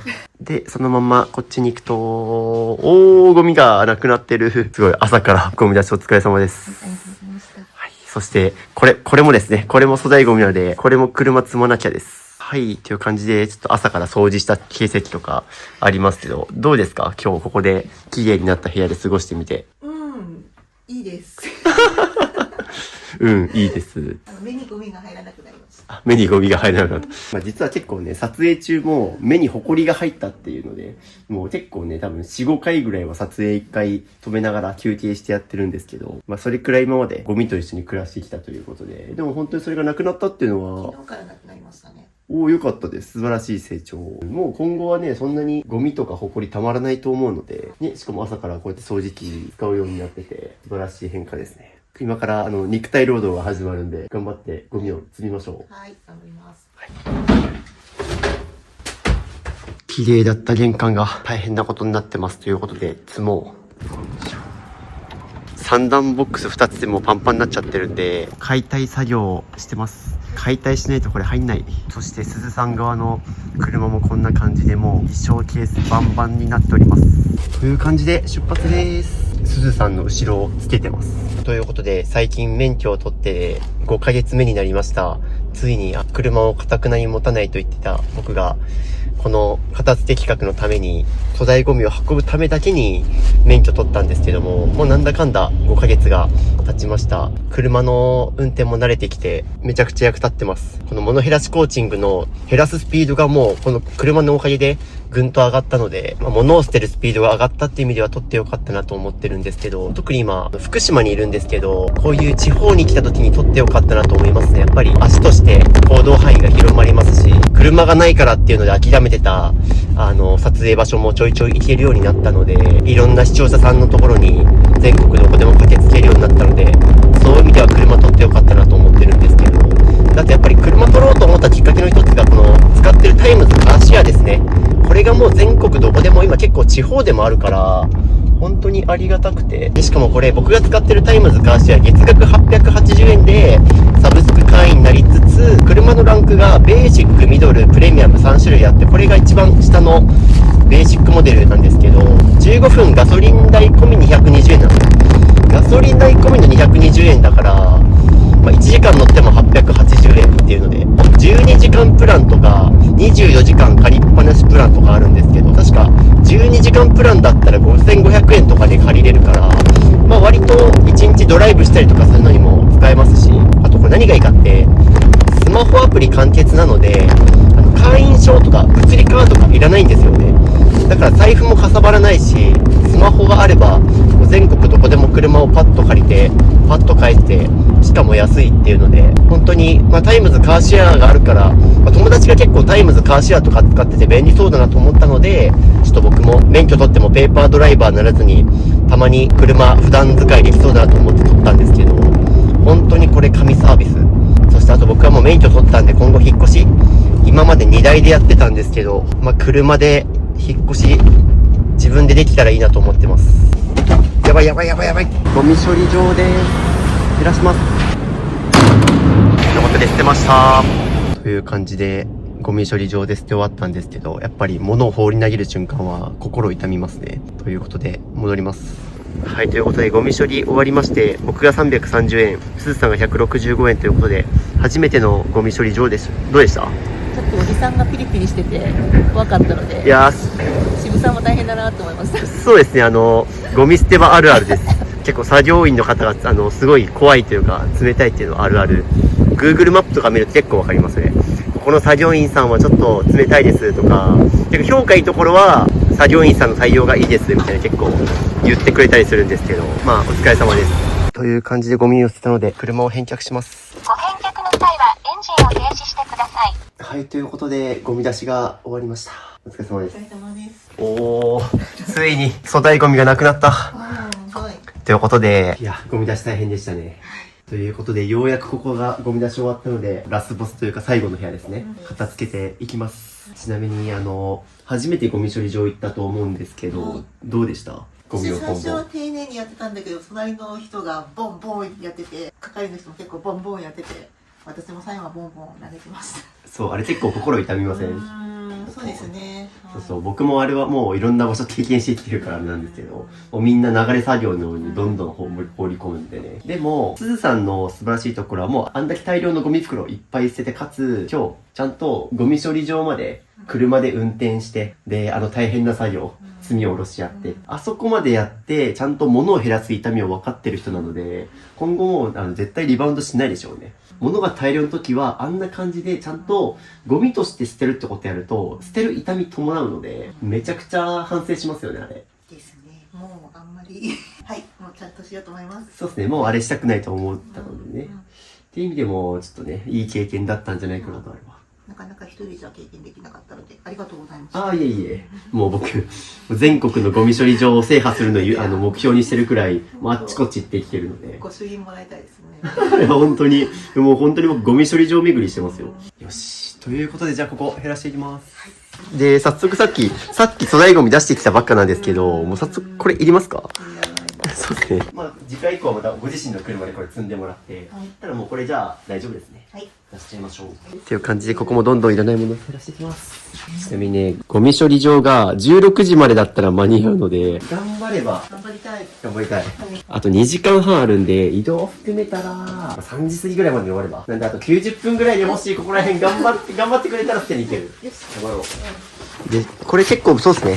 皆さん結構こういう感じで契約した時のこういうの残しがちなんですけど、これ基本的に言うと僕おすすめしてるのは、ログインパスワードとかが書いてる紙だけ残しとけば、あとは捨てていいです。例えば、こういうのはいらないですね。何分割してこれが何ヶ月目にいくらです。なんか何円ですみたいなやつ。お見積もり書とか、こういうそうですね、パンフレット、チラシ的なものはもういらないですし、こういうの。ここにはパスワードとか書いてるんですけど、これだけあればいいかな、今のすずさんは。マイソフトバンクっていう自分の会員ページが多分見れるので、そこにアクセスすれば大体月額の料金とか契約プラン全部書いてあるから、他の紙全部捨てれます。これすごいな。これなんとですね、じゃじゃん、大量の洗濯バサミ、じゃじゃん、大量の、これもったいな。100均の割り箸とスプーンと、これなんでこんな買ったんですか？なんか災害用とか持ってつい何も考えないで100均でわーって買って、で放置してます。そうですよね。なんか例えば食器洗いめんどいから全部使い捨てにしようって買ったわけでもなく、そう使えばよかったですね。だったら。いやー、これすごいもったいない。使わずにこの物置に置いてあったやつなんで使い切れません。こんなにあっても。僕もこの形で企画いっぱいやってきたので、みんな災害用で買ったんですっていう人に限ってちゃんと整理されてなかったり、別にこれいらないんですよね。まあ、他で言うと軍手とかの方が大事ですね。防災用って買ってる割には整理されてないし、いらないものも買ってるみたいな人たちを僕、エセ防災って呼んでるんですけど、今でこそ、片捨てて、なんとなくこう、防災に必要な水は残したとか、あと、防災カバンも今玄関に置けるようになったじゃないですか。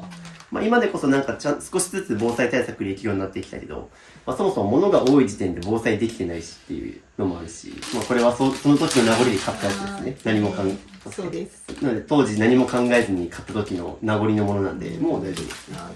これはなんだ？これは、さくらんぼしっていう、東北フルーツどころなので、これ被るんですか？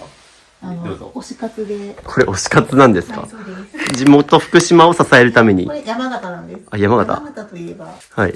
冬場あったかいんですよ。はい。めっちゃ防寒。あ、似合ってますよ、なんかこ。れ、ちょっと揺れて可愛いですね。なるほどね。これが揺れて可愛いみたいな。山形へのリスペクトで山形に行くときはこれかぶります。なるほど。持ってってます？はい、山形行くときは。これいります？いります。飾る。飾るか。はい。仏壇の上とかいいかもし仏壇の上、まあ、要検討なので、はい続きまして、ここ、仏壇周辺なんですけど、まあちょっと先祖代々の写真と、れない。申し訳ないまあ感じになってここがちょっとそうですね、ご先祖様に申し訳ない散らかりっぷりということで、ここも全部出していきます。マッチなんですけど、これもさすがにちょっとこの量使い切れないから、まあ1個でいいですね。という感じで、ちょっと先祖代々のお手紙とか写真があるので、まあちょっと捨てれるものとそうじゃないものを分けながら仏壇をきれいにしていきます。はい、ということでこの周辺片付け終わりまして、なんと仏壇が綺麗に、もうちゃんと使うお線香と、そのストックと、あと思い出の写真たちということで、これはちゃんと先祖代々大事にしてあげてください。喜んでると思います。ということで、そのまんま、じゃじゃん、ここやりましょうか。じゃじゃじゃん、オープンということで、という感じで、次はここです。この収納の中をもう一回片付けていくんですけど、やりましょう。はい。ここも外していきます。じゃじゃんということで、不思議なことになんと不要品がいっぱい。ここも片付けていきましょう。おー、ほんとだ。はい、という感じでまた出てきました。100均で買える発泡スチロールのレンガ。また出てきた。これめっちゃ好きってね、この。これ似合いますよ。もう大丈夫。はい、応援グッズ。ちなみにこの動画を編集してくれてるビクト君は、カープファンなんて今悲しんでると思います。すごい。ちっちゃいですよ。子供用。ピンクグローブ。カープの。カープじゃない、令和です。令和新鮮。意味不明ですね。はい。これもいらないですね。猫耳付き。おー、ピンクアイテムが。そうです。あ、いい、めっちゃいい。イカ耳なのでちょっと怒ってる。めっちゃいい。なんでこんなに物が多い人の家にはピンクがあるのか。っていう感じでどんどんなくなっていってますが、扇風機が2つ。これ両方いります？ 1個で大丈夫。1個でいいですね。使うかな。そうですね、この黒いのは手放します。実家から持ってきてしまってる。あ、なるほど。でも1個あれば十分ですね。チラシ。あ、これチラシ。なるほど。令和新選組の。これは自分で配る用の。そうです。これいるやつ。自分のお金で作りました。素晴らしい応援活動。本当だ。すごい。何百万あるんだ、これ。ねえ、2万とか。2万分あるんですか2万かけて印刷あ、2万かけて。1円何銭とかからちょっと覚えてないけど。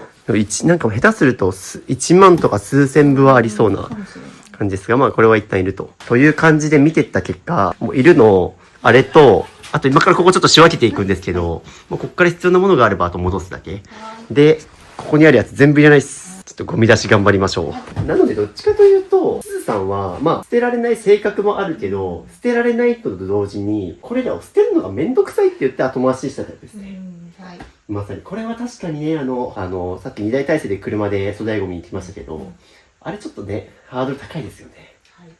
物捨てるのって、いるいらないを判断するだけじゃなくて、ゴミ出しまで含めてセットだから。ってなので、ここまで含めるとなかなかね、ちょっと重い腰上げて、捨てようって気にならないと思うから。それゆえにちょっとここは後回しにされてきてたのかなっていうものがいっぱいありますか。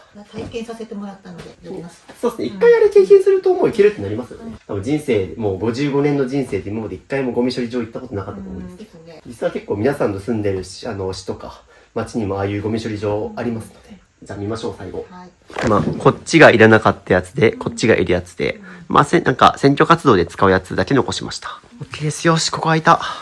という感じで、すごい、ピンクマンがいる。どうして物が多い人はピンクを好むのか、似合ってますよ。ありがとうございます。って感じで、これはもう思い出に取ったんで捨てますね。はい。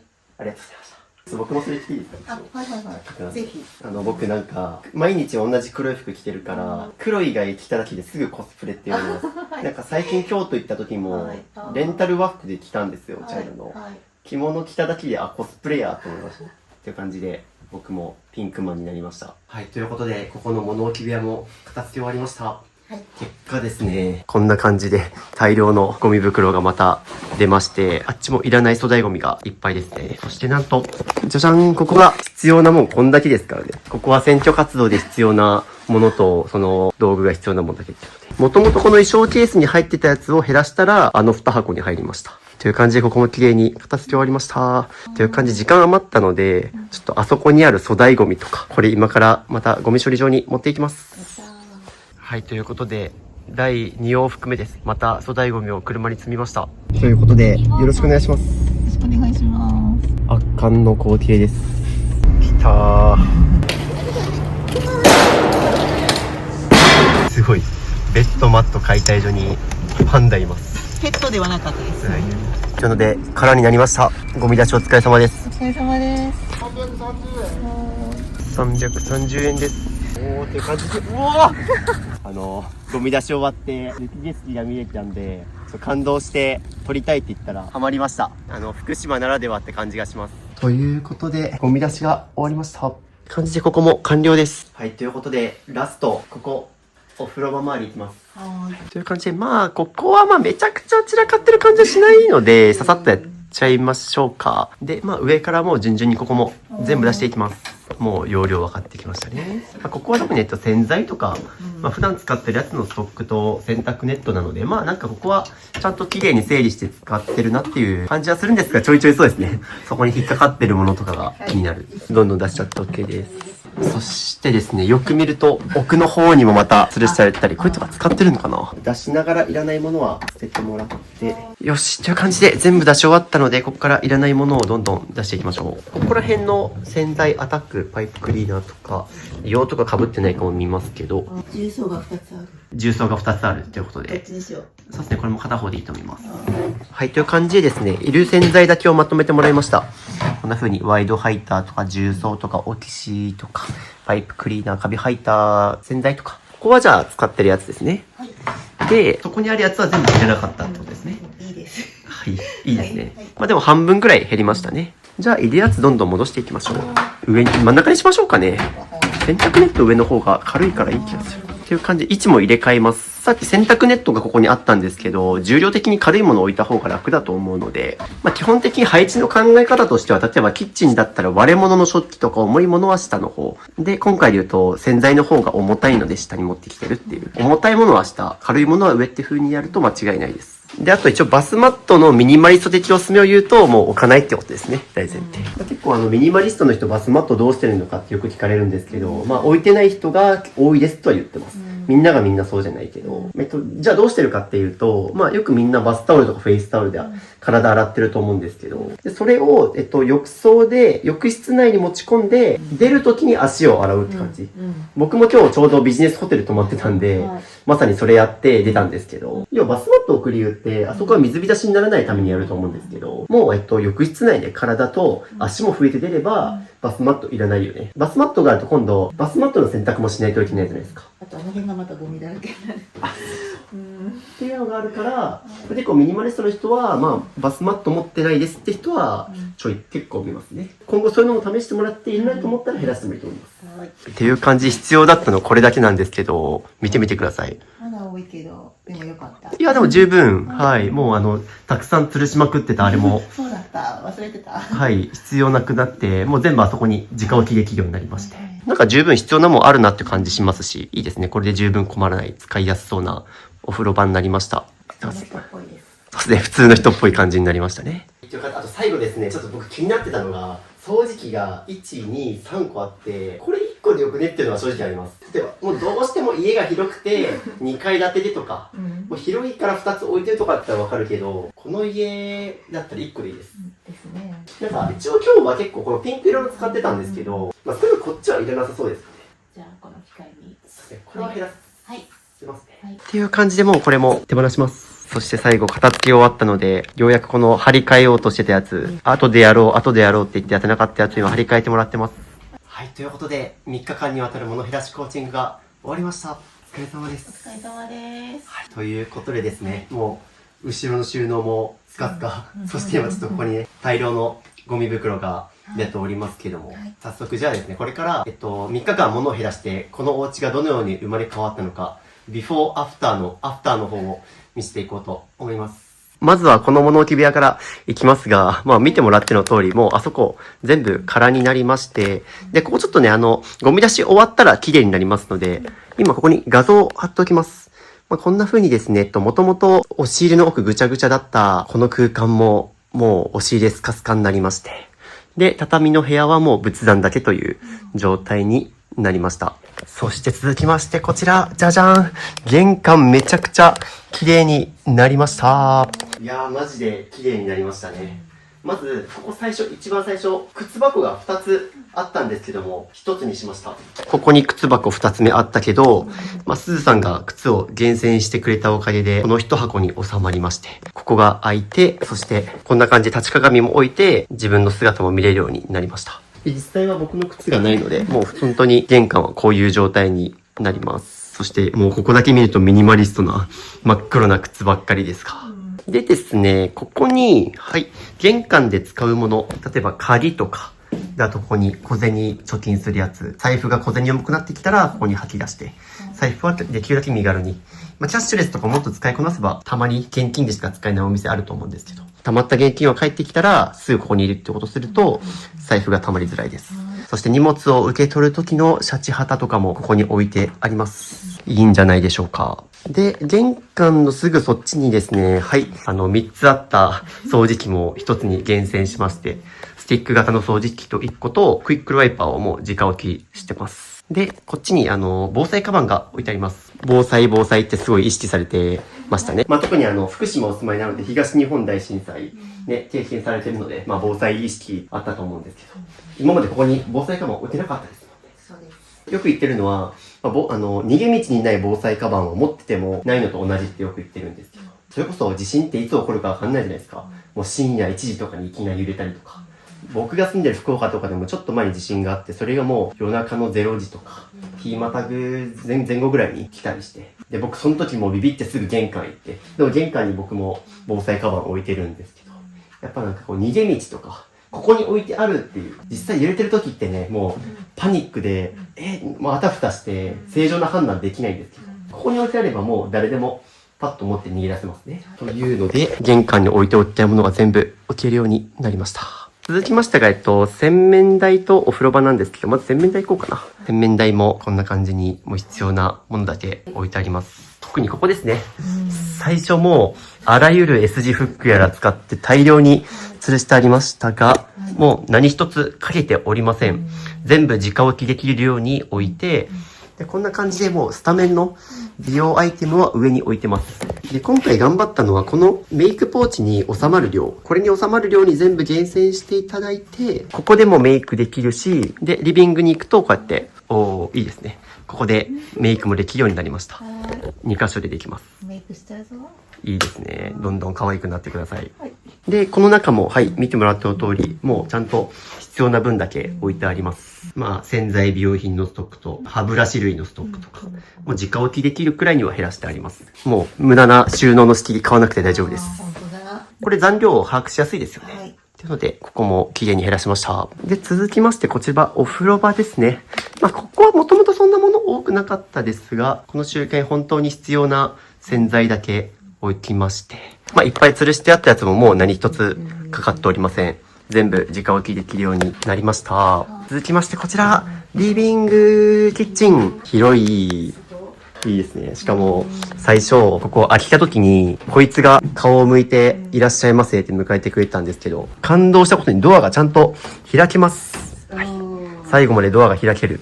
という感じで、まず、キッチンもめちゃくちゃ綺麗になりました。というのでですね、まずここですね、冷蔵庫とこのオーブンレンジとか、の位置をもう壁に寄せました。そしてあそこに備蓄の水。これもともと押し入れにあったやつですけど、もうすぐ近くに置いて、これもなんで防災対策として、あそこにパッと水があるので、で、残り何本あるっていうのが一目瞭然になったかと思います。で、キッチンなんですけど、ここ全部オープンしていきます。堂々と開けれますよ。オープン。はい、ということでなんと、すごい中も綺麗になりまして、まず一番左上のあそこはもう空です。身長的に手が届かないので、あそこは一切何も入れておりません。で、続いて右側は、ここは手が届くので、本当に必要最小限のもの。軽いもの、キッチンペーパーとか、サランラップ系のものとか、重量が軽いものを上に置いてあります。これが地震が来ても安心ですね。特に頑張ったのここですね。すごい一目瞭然なキッチン下のシンク。左側は弁当箱とかタッパーとかだけ入れてあって、1.5 人分、来客時も大丈夫な食器が全部ここに置いてあって、もう直置きしてあります。なんですけども、もう衣装ケースなくしちゃって、もう見てもらっての通り、このまま直置きにしてあります。で、続いてはこっちですね。コンロ下のこちらに、もともと食材が入ってたんですけど、ここ食材ではなくて調理道具置いた方が料理がしやすくなるので、こっちに配置換えをしました。で、そのまんま上を見上げるとですね、じゃじゃーん。なんと、ここもめちゃくちゃ綺麗になったんですけども、まず変更点としては、ここに炊飯器が置いてありましたが、こっちに移動してます。もう調理道具は全部ここに置いてあります。まな板置きますか？まな板置きますよ。ぜひ、まな板もパッと。いつもここでやってましたよ。ここの狭い場所でやってたと思いますが。ここでできるすごい。はい、もう今からは、ここで。味噌汁とホットケーキしか作らないので、もうちょっとなんか作ります。そして今後、むしろ、ここしか作業できないから、ホットケーキと味噌汁しか多分作れなかったんですよね。はい、今後は多分もう広々作業できるので、いろんな料理できると思いますし、なんとそこから切りながらここでご飯を炊いたり、オーブンでレンジしたりの今後はもうここで全部完結します。もともとこの下に入ってた食材はこれですね。そう、こんな風に転がせる便利なストッカーがあったので、ここをもう食材置き場にしました。上にいますけど食べたいなんかお菓子とか、缶詰とか、味噌とか調味料とかのストックが入ってます。で、あとこんな風にコロコロ転がせるので、料理するときは、これどけって例えば一時的に、作業場、一時置きの作業場としても使えると思います。で、あと床のあそこが開いてるのはドアが開かないからなんですけども。で、実はあとここ、じゃじゃん。ここもかなり変えました、実は。ここゴミ箱がもともとあったんですけど。ちぐさん一人で頑張ってくれました。そう、っていうので、ここを実はですね、ケーブル配線、全部ここに入れました。これもともとベッド下でジャラジャラしてたやつです。大量にベッド下で絡まってたやつ。全部この書類片捨てる時に余ったこの無印良品のこのケースに、ここにWi-Fi ですね。Wi-Fi 系の賃貸備え付けのやつとかがここに全部一旦固めてあります。続きまして、こちらリビング兼寝室ですね。ここが一番変わったかな？変わったし、一番長く生活されてるスペースなんですけども、じゃじゃじゃーん。めっちゃ綺麗。部屋になった。ということで、もうここ床中に敷いてあったラグをなくしまして。でも変わりすぎててどこから突っ込んだらいいかちょっと僕もわかんないんですけど、まずベッドの位置も変えまして、で、こたつテーブルをここに置きました。いや、すごい清潔感のある空間になりましたね。ここからの視界がめちゃくちゃ綺麗になってて、この部屋ってそのままこっちにも繋がってるので、どこからどう見てもめちゃくちゃ綺麗です。はい。体育館。それくらいのインパクトありますよね。でですね、ここにあったラックを減らしたおかげで、ここ開きます。こっち行きましょうか。今までここ開かずの間のだった。って感じで、開かずの間だったここも開くようになりまして、じゃじゃーん。すごい綺麗になりました。ここはクローゼット兼、和室。いや、ここ頑張ったな。ここ最初入った時、もう物置になってて、で、服もなんかあっちこっち脱ぎ散らかってて、もう何が何やらっていう空間でしたが、もう使うものが一目瞭然。まずですね、ここ一番最初、こっちですね。ここクローゼットになりました。ここにもオールシーズンの服が吊るしてあります。春夏秋冬。で、ここがカバン置きにしました。これは引き続き使って、こっちが服、こっちがカバン、あとスカーフとかですね、帽子とか。小物系はこっちに吊るしてあります。だから服選ぶときはもう一目瞭然ですね。すべての服が吊るしてあります。ここも衣装ケースバンバンバンって感じで詰まってましたけど、もう側を外しました。衣装ケース自体も半分に減らして、で必要なものはもうそのまんま直置きしてあります。もともとこれ今扉外してるんですけど、これ扉があるせいで服を探すために扉開けて、うんでまず衣装ケースのどこにあるかなっていうのを探して、で引っ張って探すっていう、服にたどり着くために3工程ぐらいあったんですよね。はいもうここから必要なものはパッと手に取ればいいだけだから、で、必要なものもすぐ探せるし、パッと取れるし、すごい使いやすくなったと思います。で、そのまんまですね、こっちがあれですね、ベッドシーツとか寝具系のもの置いてあります。まあ、あっちがですね、寝室なので、まあ、夏物とかです。夏のシーツとか、季節物の寝具はこっちに置いてあります。まあ、なのでまた季節が変わったら、ここからパッと取り出して、変えてもらえればなと思います。すごいということで、ここに人が2人座れるようになりましたし、ここだけ見るとミニマリストっぽいですよ。ということで、3日間にわたる物減らしコーチング、お疲れ様でした。お疲れ様でした。ズバリ減らしてみての感想いかがでしょうか？始まる前は実はいっぱい減らすの不安だな、渋さんに言えないけどキャンセルしたいなとか戦々恐々だったんですが、やって本当に良かったです。おー、よかったですね。かなり不安だったと思うんですけど。ここまで変わるとは思ってなかったので、人生変わると思います。まあ、減らしてからの感想をまたちょっとね、ぜひ動画の最後まで再生ボタンとまず見てもらうと、減らした後の経過報告も送ってもらおうと思ってるので、最後まで見てもらいたいんですけど、3日間やったじゃないですか。2日目、3日目とかでちょっとずつ変化していくにつれて、なんかどんな感想でした？どんどん部屋が広くなっていって。前の部屋とかどんどん忘れていって、すごい新鮮だけど、前のことを忘れていってしまう自分。で、なんかいろいろセレブさんに言われて、ああ、そうだったってなりました。はい。引っ越した時は多分最初こんな感じでしたよね。そうです、本当。引っ越したての時のような気持ちになりました。おー、素晴らしい。ぜひなんかこう、物減らしてから今後こういうこと頑張りたいとか、これやってみたいとかありますか？実現できるかわからないけど、引っ越しとかのハードルも下がったので、引っ越しもしたいとか、あとお勉強に集中できるかなとか思います。いいですね。まあ、まさに、もうこんだけ物減らしたら引っ越しも簡単になってますし、もう片付けるものがほぼなくなってきてるので、なんか今まで何かやるにも、さっき勉強するためにも片付けなきゃとか、何かするたび片付けなきゃ、探さなきゃとか、物を移動させなきゃとか、どけなきゃとか、何かやるにも何か片付けなきゃいけないっていうワンクッションを踏んでたのが、もう今まではもうやりたいと思ったらすぐ取り掛かれると思いますし、もっと言うとさ、勉強してても家が散らかってるせいで、そこに気を取られて集中できないとか、もうやりたいことに集中できる空間になったかなと思います。じゃあ最後にちょっと視聴者さんへのメッセージがあれば、これで終わろうと思います。そうですね。はい。私にもできたんだから、皆さんもできると思います。まあ、渋さんいなきゃこんなできなかったけど、帯は人生長い私はこんな風になったので、で、リバウンド多分しないでキープできそうな気がするので、一緒にやりましょう、皆さん。はい。おー、いいですね。確かに。55年の人生で、もうほぼ家片付いたことなかったですよね。ないですね。そんなすずさんでもここまで綺麗になりましたので、まあ、動画を見てる皆さんもできると思いますし、まあ、ぜひすずさんみたいにもう渋を家に呼んで片付けてほしいという方は、概要欄のリンクからぜひ申し込みできますので、もう全国どこでも、僕も今回福岡から福島に来てますけども、はい、もう全国どこでもお部屋を出していただいて、顔出しできる方は、全国どこでも撮影しながら片付けさせていただきますので、概要欄からお申し込みください。一旦動画はこれで終わりになりますが、ちょっとまた今後、部屋がリバウンドしてないかとか、もしかするとこれよりもまた物減ってる可能性もありますからね。結構ですね、僕が終わった後みんなリバウンドするどころか、もっと減らしたくなりましたって言って減らす人多いので、多分これ動画公開されるまで2、3ヶ月くらいあると思うので、すずさんが物を減らして2、3ヶ月経ってどんな生活してるのか動画の最後に貼っておくので、ぜひこのまま動画をご視聴くださいということで、ありがとうございました。ありがとうございました。ハードル上げられた。楽しみにしてますよ。はい、わかりました。ではでは。はい。最後の日に出た燃えるゴミをこれから出してきます。11袋あります。スラムダンク新装版20冊、これからブックオフに持っていきます。こちらの宮城亮太は渋さんと同じポジションのガードです。渋さんの学ラン姿も見てみたいです。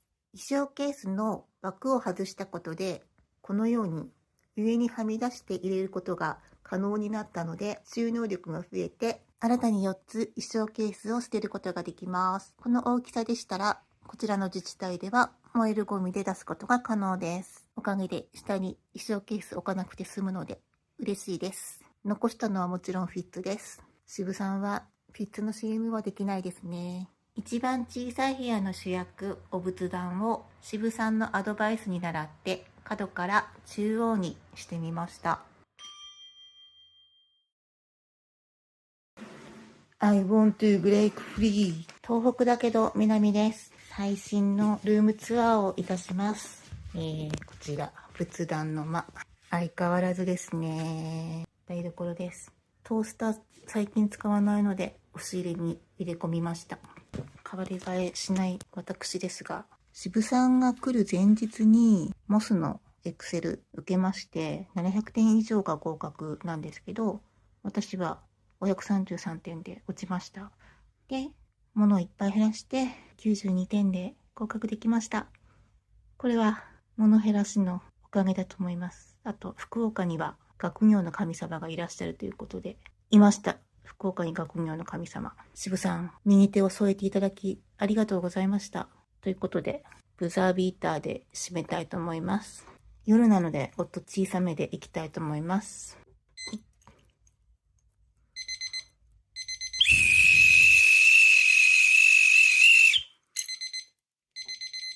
お知らせです。ミニマリスト支部の LINE を追加するとなんと無料で YouTube 未公開の片付け動画やルームツアー動画5本、スマホのホーム画面が綺麗に片付くアプリアイコン画像150個と壁紙セット、物を手放すか迷った時の30の質問リスト、ミニマリスト支部と1対1でズームできる相談会、インテリアの参考になるミニマリスト部屋のリンク集など、他にも計10個の特典を無料プレゼントしています。配布は予告なく終了する可能性があるので受け取りをお早めに、概要欄のリンクか QR コードから登録お待ちしてます。